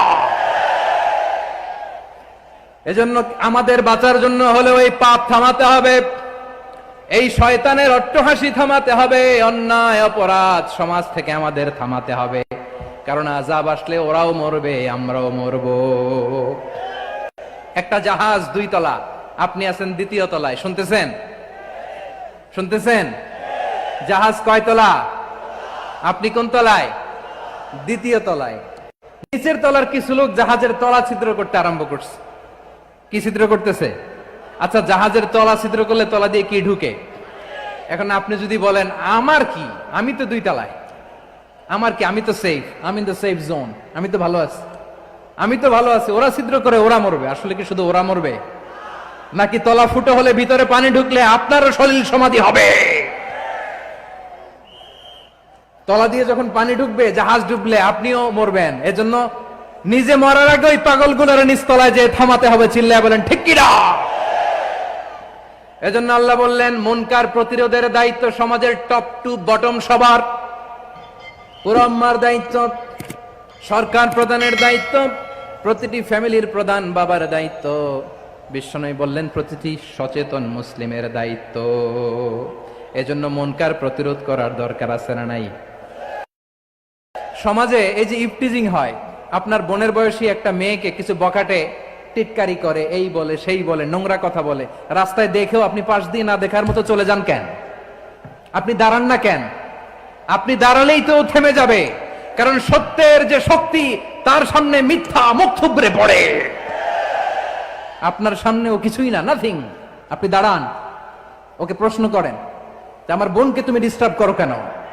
আপনাকে দেখে আরো 5 জন দাঁড়াবে, 5 জনকে দেখে আরো 10 জন দাঁড়াবে। আমাদের নীরবতা আর আমাদের নিশ্চুপ থাকাই জালিমদেরকে আরো শক্তিশালী জালিম বানিয়েছে। এজন্য মুনকার প্রতিরোধের দায়িত্ব আমাদের সবার। টেন্ডারবাজি, চাঁদাবাজি, দুর্নীতি, অপরাধ, দখলদারিত্ব, মজুদদারি, এগুলো সব কিছু একসাথে প্রতিরোধ করতে হবে। ঠিক কিনা বলেন? একটা মানবিক সমাজ যদি চাই, প্রতিরোধ করতে হবে। প্রিয় ভাইয়েরা, আল্লাহর শপথ নিয়ে বলি, এই নাসিহাত গুলো সবার জন্য, সব দলের জন্য, সব মতের মানুষের জন্য। আমরা কোন দলের প্রতি মানুষকে ডাকি না, আমরা ডাকি ইসলামের দিকে। সব দলের, সব মতের, সব মানুষদেরকে আমরা আহ্বান জানাই, আসুন আমরা একটা সুন্দর সমাজ বিনির্মাণ করি।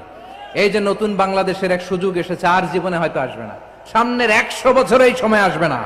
আসুন দেশটাকে আমরা সাজাই, আসুন আমরা দুর্নীতি বন্ধ করি, আসুন আমরা চাঁদাবাজি বন্ধ করি, আসুন আমরা দখলদারিত্ব বন্ধ করি, আসুন আমরা এক দল আরেক দলকে নিশ্চিহ্ন করার যে রাজনীতি, এটা বন্ধ করি। সব দলের প্রতি আমার আহ্বান।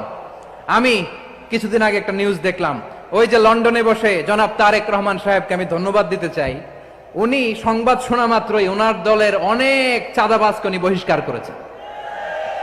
I do appreciate. প্রতিটি দলের এরকম ইনিশিয়েটিভ নেওয়ার দরকার আছে না নাই? যে কোনো দলে এই প্র্যাকটিসটা থাকার দরকার আছে না নাই? চাঁদাবাজদের সাথে আপনারা নিজেদেরকে মুক্ত ঘোষণা করবেন যে এরা আমার দলের কর্মী হতে পারে না।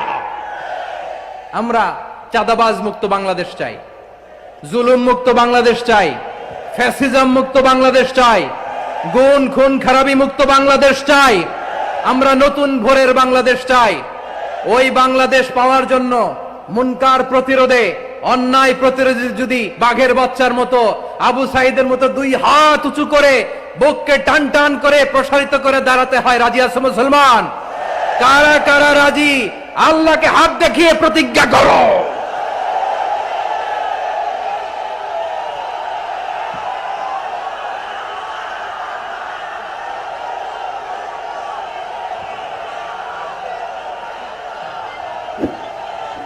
আমার প্রিয় ভাইয়েরা, বসুন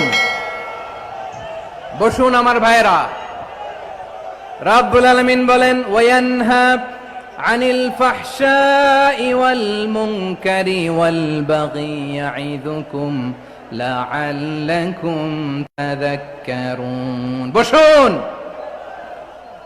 আল্লাহ বললেন, আমি অশ্লীলতাকে নিষেধ করি, আমি সব ধরনের মন্দ কাজকে নিষিদ্ধ করি, সব শেষে আমি সীমা লঙ্ঘনকে তোমাদের জন্য নিষিদ্ধ করি।